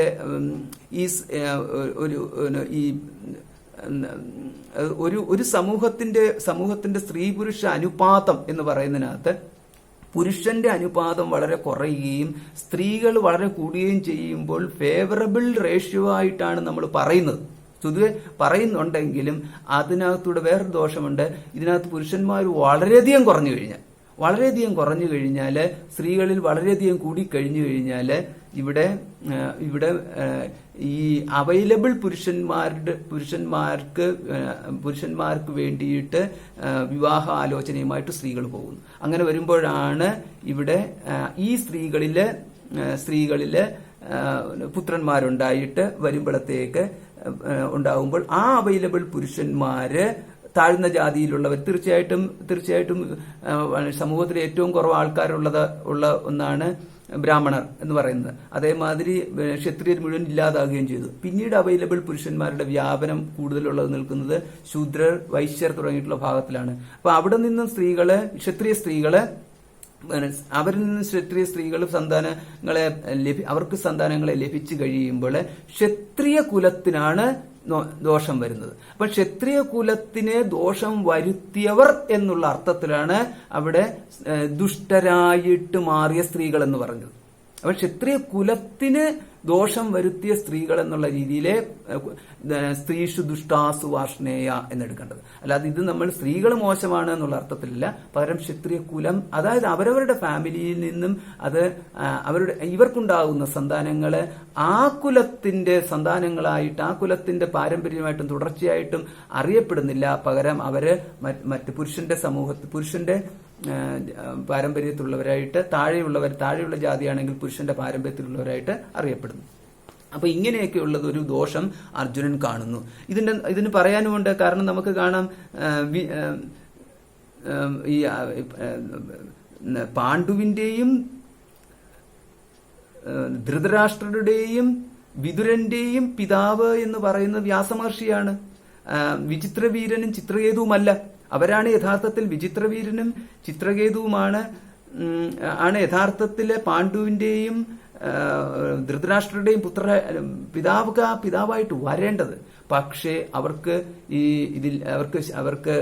ശക്തിയില്ലാതിരുന്നത് കാരണം ഇത് ഒരു ബ്രാഹ്മണൻ എന്നുള്ള രീതിയിൽ ഇവരുടെ വ്യാസമഹർഷി ആണ് ഇവർക്ക് ഉത്കൃഷ്ട എന്നുള്ള സ്ഥാനം ആ രീതിയിൽ വന്നു ചേർന്നു. പിന്നെ പോരാത്തതിന് സത്യവതിയുടെ പുത്രനുമാണ്. ഈ തരത്തില് അവിടെ വ്യാസമഹർഷി പുത്രനുമാണ്. വ്യാസമഹർഷിയുടെ പുത്രനാണ് ധൃതരാഷ്ട്രര്, വ്യാസമഹർഷിയുടെ പുത്രനാണ് പാണ്ഡു. അപ്പം ശരിക്കും പറഞ്ഞാൽ വ്യാസമഹർഷിയുടെ പൗത്രരാണ് ഈ കുരുക്ഷേത്ര ഭൂമിയിൽ നിലനിൽക്കുന്ന ധാർത്തരാഷ്ട്രന്മാരും പാണ്ഡവരും. ഇതേമാതിരി തന്നെ ഭീഷ്മപിതാമഹനെ സംബന്ധിച്ചിടത്തോളം സ്ഥാനം മാത്രമേ ഉള്ളൂ. അപ്പൊ സ്ഥാനം കൊണ്ട് ഇതേമാതിരി ഇദ്ദേഹവും പിതാമഹനാണ്. അപ്പൊ വ്യാസമഹർഷിയും അതുകൊണ്ട് ഭീഷ്മരും സഹോദരങ്ങളാണ്. ഇതാണ് ഇതിനകത്തെ. അപ്പൊ ഇതെന്ന് പറഞ്ഞു കഴിഞ്ഞാൽ ഒരു കുടുംബകാര്യമാണ്. വ്യാസമഹർഷി മഹാഭാരതത്തിൽ പറഞ്ഞത് സ്വന്തം കുടുംബത്തിന്റെ ഒരു കാര്യമാണ്. വ്യാസമഹർഷിയുടെ കുടുംബത്തിന് ഇതാണ് സ്ഥിതി എന്നുണ്ടെങ്കിൽ നമ്മളൊന്ന് ആലോചിച്ച് നോക്കി. വ്യാസമഹർഷിയുടെ കുടുംബം എന്ന് പറഞ്ഞാൽ സമൂഹമാണ്. അപ്പൊ അതേമാതിരിയാണ് ഇവിടെയും നമുക്ക് കാണാം. ഇവിടെ ഈ ധർമ്മഗ്രഹണം, ധർമ്മത്തെ ഗ്രഹിക്കുക, ബോധിക്കുക, അതിനനുസരിച്ച് പ്രവർത്തിക്കുക എന്ന് പറയുന്നത് വളരെ ദുഷ്കരമായ ഒരു കാര്യമാണ്. അപ്പൊ നമുക്കിതിലേക്ക് കടന്നു കഴിഞ്ഞാൽ അപ്പൊ ഇങ്ങനെയാണ് സങ്കരമുണ്ടായത്. അപ്പം എന്ന് പറഞ്ഞു കഴിഞ്ഞാൽ ഈ സ്ത്രീഷു ദുഷ്ടാസ്തു വാർഷ്ണേയ, സ്ത്രീകൾ ദുഷിച്ചു കഴിയുമ്പോൾ ജായതേ വർണ്ണസങ്കരമുണ്ടായി. അപ്പൊ ഇനിയിപ്പം വർണ്ണസങ്കരം ഉണ്ടായി കഴിഞ്ഞപ്പോൾ അതായത് ആ കുലത്തിൻ്റെതായിട്ട് ഈ പുത്രന്മാർ അറിയപ്പെടുന്നില്ല, പകരം മറ്റൊരു കുലത്തിന്റെ പുത്രനായിട്ട് അറിയപ്പെടുന്നു. അങ്ങനെ വരുമ്പോൾ ആ കുലം അവിടെ അന്യം നിന്നു പോകുന്നു. അതാണ് ഇവിടെ പറഞ്ഞിരിക്കുന്ന പരാമർശിക്കുന്ന വിഷയം. സങ്കരോ നരകായൈവ കുലജ്ഞാനാം കുലസ്യച പതന്തി പിതരോഹ്യേഷാം ലുപ്തപിണ്ഡോദക്രിയ. അതായത് ഈ കുലത്തില് ഇനി ഇപ്പോൾ പുതിയ തലമുറ ഉണ്ടാകുന്നില്ല എങ്കിൽ അവിടെ ആ തലമുറ പിതൃക്കൾക്ക് പിണ്ഡോദകങ്ങൾ ചെയ്യാൻ പിതൃക്കൾക്ക് പിണ്ഡോദകങ്ങൾ ചെയ്യാനുള്ളവരായിട്ടുള്ള പുതിയ തലമുറ ഉണ്ടാകുന്നില്ല. അങ്ങനെ ഉണ്ടാകാതെ വരുമ്പോഴാണ് ലുപ്ത പിണ്ഡോദക ക്രിയാഹ എന്ന് പറയുന്നത്. ഈ ഇല്ലാതെ പിണ്ഡോദക ക്രിയകൾ ഇല്ലാതെ, ഉദകം എന്ന് പറഞ്ഞാൽ ജലം, പിണ്ഡം എന്ന് പറഞ്ഞു കഴിഞ്ഞാൽ നമ്മൾ ഈ ചോറ് ഉരുട്ടി വെക്കുന്നതിന് പിണ്ഡം എന്ന് പറയുന്നത്. അങ്ങനെയുള്ളത് ചെയ്യാതിരിക്കുന്നത് കാരണം പിതരഹ പതന്തി, പിതൃക്കൾ പിതൃലോകത്തിൽ നിന്നും പതിക്കുന്നു. അത് അന്നത്തെ ഒരു വിശ്വാസമാണ്, സങ്കല്പമാണ്. അതുകൊണ്ട് അങ്ങനെ നമ്മുടെ പിതൃക്കൾ പതിക്കുവാൻ നമ്മൾ കാരണമായി കഴിഞ്ഞാൽ നമ്മൾ അതിന്റെ പാപത്തെ ഏറ്റെടുക്കേണ്ടി വരും. അതുകൊണ്ടാണ് ഇവിടെ പറയുന്നത് സങ്കരഹ, സങ്കരമാണ് പിതൃക്കൾ പതിക്കാൻ കാരണമായത്. അതുകൊണ്ട് ഈ സങ്കരം നരകായ ഏവ, നരകത്തിനായിക്കൊണ്ട് തന്നെ ഭവിക്കുന്നു. ആർക്ക്? ആ കുലവും നശിച്ചു പോകുന്നു, കുലത്തെ നശിപ്പിച്ചവർക്കും അതിന്റെ ഭാഗം ഉണ്ടാവുന്നു. കാരണം സ്ത്രീകൾക്ക് ഇപ്രകാരം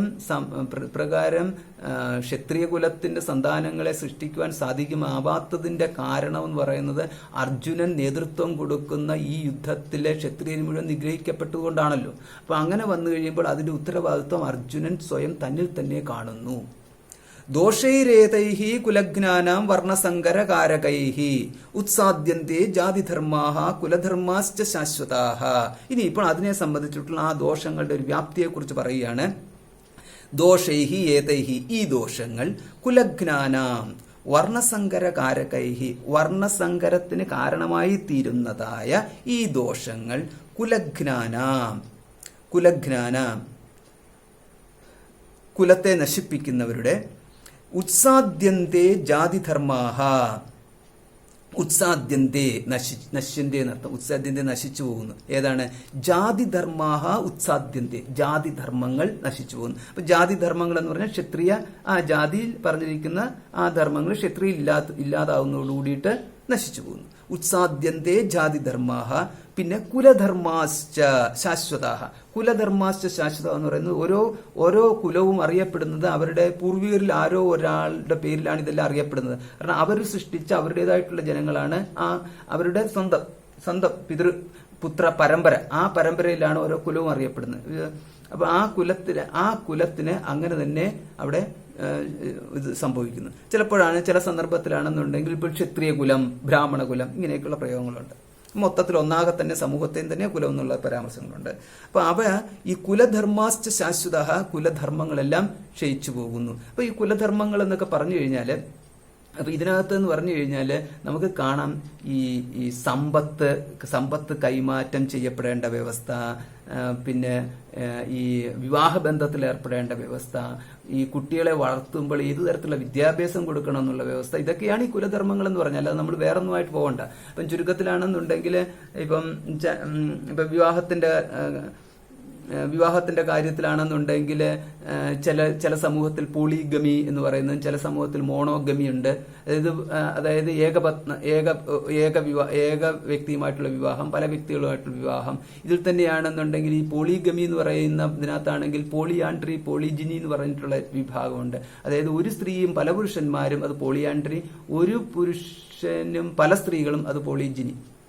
അപ്പൊ ഇങ്ങനെയുള്ള ഈ ഭേദങ്ങളൊക്കെ എന്ന് പറയുന്നത് അതൊക്കെ ഒരു സമൂഹത്തിന്റെ ഒരു ഭാഗമായിട്ട് കുറേശ്ശൊക്കെ ഉണ്ടാവും. പക്ഷെ ജനറൽ ആയിട്ടാണെങ്കിൽ ഒരു റൂൾ ഉണ്ടാവും. ആ റൂളിനനുസരിച്ച് പോകുന്നതാണ് ഈ കുലധർമ്മം എന്ന് പറയുന്നത്.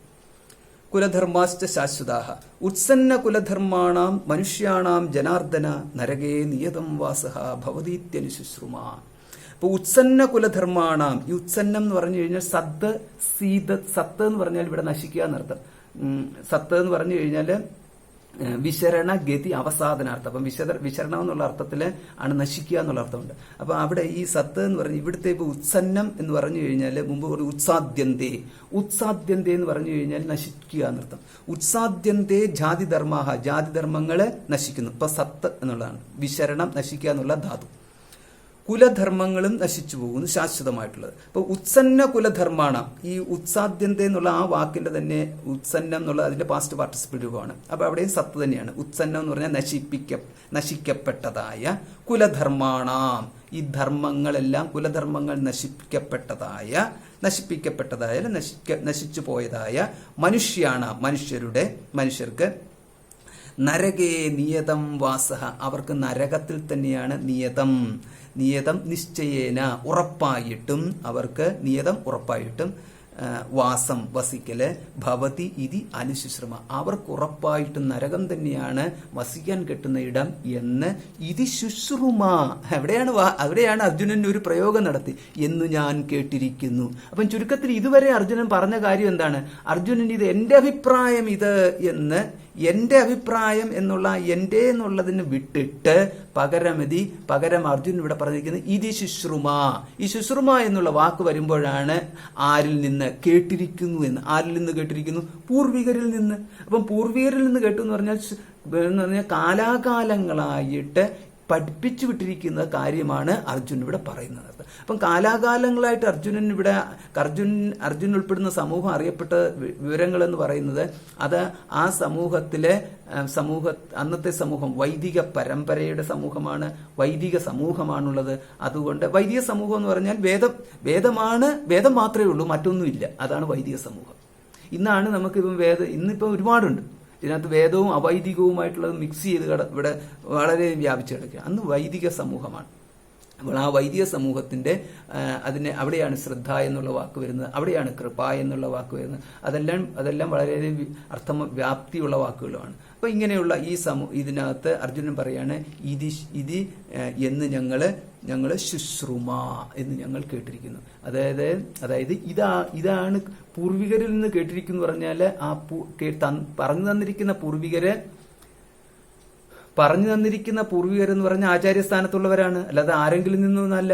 അപ്പൊ അത് കാരണം ആചാര്യന്മാരിൽ നിന്ന് പഠിച്ചിരിക്കുന്നു അവരെന്ന് പറയുന്നത്. അപ്പൊ ഇതാണ് ശ്രുതിയും സ്മൃതിയും. അപ്പൊ അർജുൻ ഇവിടെ ശുശ്രുമ എന്ന പ്രയോഗത്തിലൂടെ നടത്തിയിരിക്കുന്നത് ഇതായിരിക്കാം, അല്ലെങ്കിൽ അർജുനൻ കേട്ടിരിക്കുന്നു എന്ന് പറഞ്ഞു കഴിഞ്ഞാൽ കേട്ടത് ഇത് തന്നെയാണോ അർജുനൻ മനസ്സിലാക്കിയത് എന്നുള്ളതും ഇത് തന്നെയാണോ അവർ പറഞ്ഞത്, ഇതൊന്നും നമ്മളിപ്പോൾ ഇവിടെ അന്വേഷിക്കാൻ പോകുന്നില്ല. പകരം അർജുനന് ഈ ശ്രുതിയിലും സ്മൃതിയിലും പറഞ്ഞിരിക്കുന്നതിൽ വെച്ചുകൊണ്ട് ഇതാണ് എനിക്ക് തോന്നുന്നത് എന്ന അർത്ഥത്തിലേക്ക് നമ്മൾ എടുക്കണം. അപ്പൊ നമ്മൾ ഇവിടെ അർജുനനെ കാണാം, അർജുനന് ശാസ്ത്രത്തെ ആശ്രയിക്കുന്ന വ്യക്തിയായിട്ട് മാറുന്നു. അതായത് നമ്മുടെ വിചാരങ്ങള് ശാസ്ത്രത്തിന്റെ ബലത്തോടുകൂടി അത് ധർമ്മശാസ്ത്രങ്ങൾക്ക് അനുസൃതമാണോ ഞാൻ പറയുന്നത് എന്ന് നമ്മൾ ഉറപ്പാക്കണം ഓരോ സമയത്ത്. അല്ലാത്ത പക്ഷം എന്ന് പറയുന്നത് ഇവിടെ നമുക്ക് നമ്മുടെ പറയുന്നതിന്റെ ന്യായവാദങ്ങൾ എന്ന് പറയുന്നത് ഇല്ലാതെ പോകും. അപ്പൊ നമ്മളൊരു പ്രോബ്ലം പ്രസന്റ് ചെയ്യുമ്പോൾ നമ്മൾ പ്രസന്റ് ചെയ്യുന്ന പ്രോബ്ലത്തിന് ഉപോത്പലകമായിട്ട് നമ്മൾ പേപ്പേഴ്സ് സബ്മിറ്റ് ചെയ്യണമെന്ന് പറയുമല്ലോ എന്ന് പറഞ്ഞത്. അതായത് എവിടെയൊക്കെ ആണെങ്കിൽ സാക്ഷികളുണ്ടെങ്കിൽ സാക്ഷികളുടെ ലിസ്റ്റ് തയ്യാറാക്കണം. ഇങ്ങനെ പല കാര്യങ്ങളും പറയുന്നത് പോലെയാണ് ഇവിടെയും അർജുനൻ പറയുന്നു ഇതി ശുശ്രുമ. ഈ വാക്കുകൾ നമ്മൾ ശ്രദ്ധിക്കണം. അഹോബത മഹത്പാപം കർത്തും വ്യവസ്ഥിതാവയം യദ്രാജ്യ സുഖലോഭേന ഹന്തും സ്വജനമുദ്യത. അപ്പൊ ഇത്രയും പറഞ്ഞ ശേഷം പിന്നീട് അതിന്റെ ഇത് സംഭവിച്ചാൽ എന്ന് പറഞ്ഞാൽ യുദ്ധാനന്തരം ഇത് സംഭവിച്ചാൽ ഈ പറഞ്ഞത് ഇത്രയും സംഭവിച്ചാൽ അത് കണ്ടിട്ടാണ് പറയുന്നത് അഹോബത, അയ്യോ എന്ന്. അഹോബത എന്ന് പറഞ്ഞാൽ അയ്യോ എന്ന്. അതിശയകരമായ പ്രയോഗമാണ് ഈ അഹോബത എന്ന് പറയുന്നത്. രണ്ടും മഹത്പാപം, വളരെ വലിയ പാപത്തെ കർത്തും വ്യവസ്ഥിതാവയം, കർത്തും ചെയ്യുവാൻ വ്യവസ്ഥിത തയ്യാറെടുത്തവരായിട്ട് വയം ഞങ്ങൾ മാറിയിരിക്കുന്നു. യദ്രാജ്യസുഖലോഭേന, രാജ്യസുഖലോഭം കൊണ്ട്, അതായത് വലിയൊരു പാപം രാജ്യസുഖത്തിന് വേണ്ടിയിട്ട് ഞങ്ങൾ ചെയ്യാൻ തുടങ്ങിയോ, അയ്യോ ഭഗവാനെ ഞാൻ തെറ്റാണോ ചെയ്യാൻ പോകുന്നത് എന്ന് നമ്മൾ ചില സമയത്ത് നമ്മൾ ആലോചിക്കത്തില്ല. അതേമാതിരി ആലോചനയാണ്. ഹന്തും സ്വജനമുദ്യതാഹ, സ്വജനങ്ങളെ ഹന്തും കൊല്ലുവാൻ വേണ്ടിയിട്ട്, സ്വജനങ്ങളെ ഹന്തും കൊല്ലുവാൻ വേണ്ടിയിട്ട്, ഉദ്യതാഹ തുടങ്ങിയവരായിട്ട് മാറിയ ഞങ്ങൾ വലിയ മഹത്പാപം കർത്തും വ്യവസ്ഥിത വയം, ഞങ്ങൾ വലിയ മഹത്തായിട്ടുള്ള പാപത്തെ തന്നെയാണ് ചെയ്യാൻ തുടങ്ങിയത്. യതിമാമപ്രതീകാരം അശസ്ത്രം ശസ്ത്രപാണയഃ ധാർത്തരാഷ്ട്രാരണേ ഹന്യുഹു തന്മേ ക്ഷേമതരം ഭവേത്. അപ്പൊ ഇത്രയും ചിന്തിച്ച ശേഷം വലിയൊരു പാപമാണോ ഞാൻ ചെയ്യാൻ പോകുന്നത്, അതും രാജ്യസുഖപ്രാപ്തിക്ക് വേണ്ടിയിട്ടുള്ള ന്യായം പറഞ്ഞുകൊണ്ട് ക്ഷത്രിയ കുലാന്തകനായിട്ട് തന്നെ ഞാൻ മാറുമോ, സർവ പിതൃക്കളുടെയും പതനത്തിന് ഞാൻ കാരണമായി തീരുമോ, ഭാവി എന്ന് പറയുന്നത് അർജുനന്റെ രാജ്യസുഖ ലാഭത്തിന് വേണ്ടിയിട്ട് സ്വജനങ്ങളെ മുഴുവൻ ഹനിച്ചവനാണ് അർജുനൻ എന്നുള്ള ദുഷ്കീർത്തിയോട് കൂടിയിട്ട് മാറുന്നവനായി തീരുമോ, ഈ മാതിരിയുള്ള പല വിധത്തിലുള്ള ആശങ്കകൾ അർജുനൻ പ്രകടിപ്പിച്ച ശേഷം പറയാണ്, ഇപ്രകാരം ഇരിക്കുന്ന എനിക്ക് യതിമാമപ്രതീകാരം, എനിക്കതുകൊണ്ട് പ്രതികാരം ചെയ്യാൻ താല്പര്യമില്ലാത്ത എനിക്ക്, അശസ്ത്രം ശസ്ത്രപാണേഹ, ഞാനിതാ ഈ ആയുധങ്ങൾ ഉപേക്ഷിച്ചവനായിട്ട്, ശസ്ത്രപാണേഹ ധാർത്തരാഷ്ട്രാഹ. അപ്പൊ ശസ്ത്രപാണികളായ ധാർത്തരാഷ്ട്രന്മാർ അശസ്ത്രം, ശസ്ത്രമില്ലാത്തവനായ മാം എന്നെ ഇങ്ങനെ എടുക്കണം. അതായത് അശസ്ത്രം മാം, ശസ്ത്രമില്ലാതെ ഞാൻ ശസ്ത്രങ്ങൾ ഉപേക്ഷിച്ചു, ആയുധം ഉപേക്ഷിച്ച അശസ്ത്രം മാം, ആയുധങ്ങൾ ഉപേക്ഷിച്ച എന്നെ ശസ്ത്രപാണേഹ ധാർത്തരാഷ്ട്രാഹ, ശസ്ത്രധാരികളായിട്ടുള്ള ധാർത്തരാഷ്ട്രന്മാർ രണേഹന്യുഹു, രണത്തിൽ യുദ്ധക്കളത്തിൽ കൊന്നാൽ തത്ത് അത് മേ എനിക്ക് ക്ഷേമതരം ഭവേത്, അതെനിക്ക് ക്ഷേമമുണ്ടാകും. അപ്പോൾ ഇവിടെ അർജുനൻ കാണുന്നത് മരണത്തിന് മുമ്പുള്ള ജയം എന്ന് പറയുന്നത് അത് ആ രാജ്യലാഭം എന്ന് പറയുന്നതല്ല ക്ഷേമമായിട്ട് കാണുന്നത്. അർജുനൻ കാണുന്നത് മരണത്തിനും ശേഷം തുടരുന്നതായ പുണ്യപാപങ്ങളും ക്ഷേമവും തുടങ്ങിയിട്ടുള്ള കാര്യങ്ങളാണ് അർജുനൻ ചിന്തിക്കുന്നത്. അത് അർജുനന് ചിന്തിക്കാൻ പ്രേരിപ്പിച്ചതാണ് ഈ മുമ്പ് കേട്ടിരിക്കുന്നു ശുശ്രുമ എന്നുള്ള വാക്കുമായിട്ട്. വൈദിക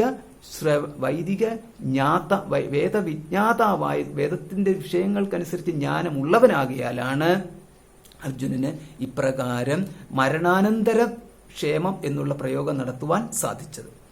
അപ്പൊ ഇപ്രകാരം അർജുനൻ പറഞ്ഞു, ഞാൻ ശസ്ത്രങ്ങൾ ഉപേക്ഷിച്ച് എന്നെ ശസ്ത്രധാരികളായ ധാർത്തരാഷ്ട്രന്മാർ കൊല്ലുകയാണെങ്കിൽ അത് തന്നെയാണ് നല്ലത് എന്ന് പറഞ്ഞ് അർജുനൻ ഇരിക്കുന്നു എന്നുള്ളത് എത്തിക്കഴിഞ്ഞ ശേഷം ഇനി ഇപ്പോൾ പറയുന്നത് സഞ്ജയനാണ്. സഞ്ജയ ഉവാച ഏവമുക്ത്വാ അർജുന സംഖ്യേ രഥോപസ്ഥ ഉപാവിശത് വിസൃജ്യ സശരം ചാപം ശോകസംവിഘ്ന മാനസഃ. ഏവം ഉക്ത്വാ, ഇപ്രകാരം പറഞ്ഞിട്ട് അർജുനൻ സംഖ്യേ എന്ന് പറഞ്ഞാൽ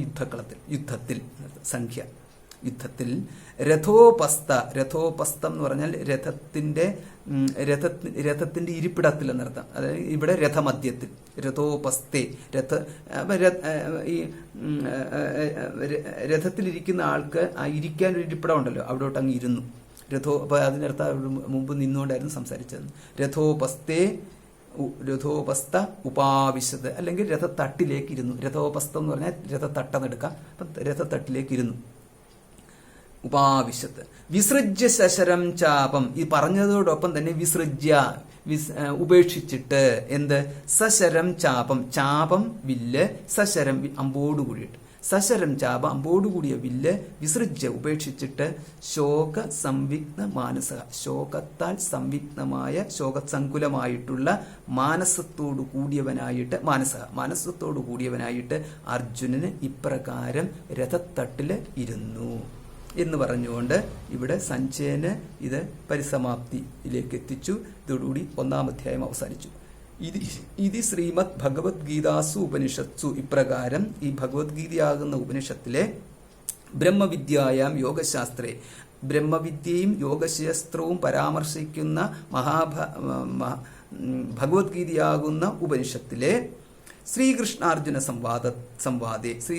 സംവാദത്തിലെ അർജുന വിഷാദ യോഗോ നാമ, അർജുന വിഷാദം എന്ന പേരുള്ളതായ ഈ പ്രഥമോ അധ്യായ സമാപ്ത. ഇതി എന്ന് പറഞ്ഞു കഴിഞ്ഞാൽ അവസാനിച്ചു നിർത്തും. ഇതി എന്നുള്ള 1-ാം അധ്യായം അവസാനിച്ചു. ഇവിടെ യോഗ എന്ന് പറഞ്ഞു കഴിഞ്ഞാൽ അർജുന വിഷാദ യോഗ എന്ന് പറഞ്ഞാൽ അർജുന വിഷാദം എന്നതാണ് ഇവിടുത്തെ സബ്ജക്ട് മാറ്റർ. ഇവിടെ യോഗ എന്ന് പറഞ്ഞാൽ യോഗസംഗതി എന്നുള്ള അർത്ഥത്തില് സബ്ജക്ട് മാറ്റർ എന്നർത്ഥം. നമ്മൾ പതഞ്ജലി യോഗം തുടങ്ങിയിട്ടുള്ള രീതിയിലുള്ള യോഗം എന്നുള്ള അർത്ഥം ഇവിടെ എടുക്കരുത്. ഇതേമാതിരി ഈ 18 അധ്യായങ്ങളിലും യോഗ എന്നുള്ള വാക്ക് കാണാം. അവിടെയെല്ലാം ടൈറ്റിൽ എന്നർത്ഥം, യോഗ ശബ്ദത്തിന്റെ അർത്ഥം ടൈറ്റിൽ എന്നർത്ഥം. അപ്പോൾ 1-ാം അധ്യായത്തിലെ അർജുന വിഷാദമുള്ളതാ എന്നുള്ളതാണ് അതിന്റെ ഹെഡിങ്, ടൈറ്റിൽ. 2-ാം അധ്യായത്തിലാണെങ്കിൽ സാഖ്യയോഗ എന്ന് പറഞ്ഞാൽ സാഖ്യം എന്നുള്ളതാണ് ഇവിടുത്തെ വിഷയം, സംഗതി എന്ന് പറഞ്ഞാൽ വിഷയം. അപ്പൊ അവിടെ പരാമർശിക്കുന്ന വിഷയം സാഖ്യം എന്നാണ് യോഗ ശബ്ദത്തിന്റെ അർത്ഥം. അപ്പൊ ഇതോടുകൂടിയിട്ട് 1-ാം അധ്യായം അവസാനിച്ചു. 2-ാം അധ്യായത്തിന്റെ ഒരു ശ്ലോകം ചൊല്ലി നമുക്ക് നിർത്താം.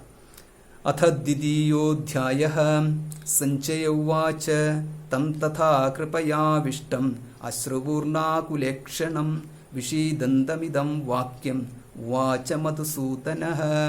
ശ്രീഭഗവാനുവാച കുതസ്ത്വാകശ്മലമിദം വിഷമേ സമുപസ്ഥിതം അനാര്യജുഷ്ടമസ്വർഗ്യം അകീർത്തികരമർജുന.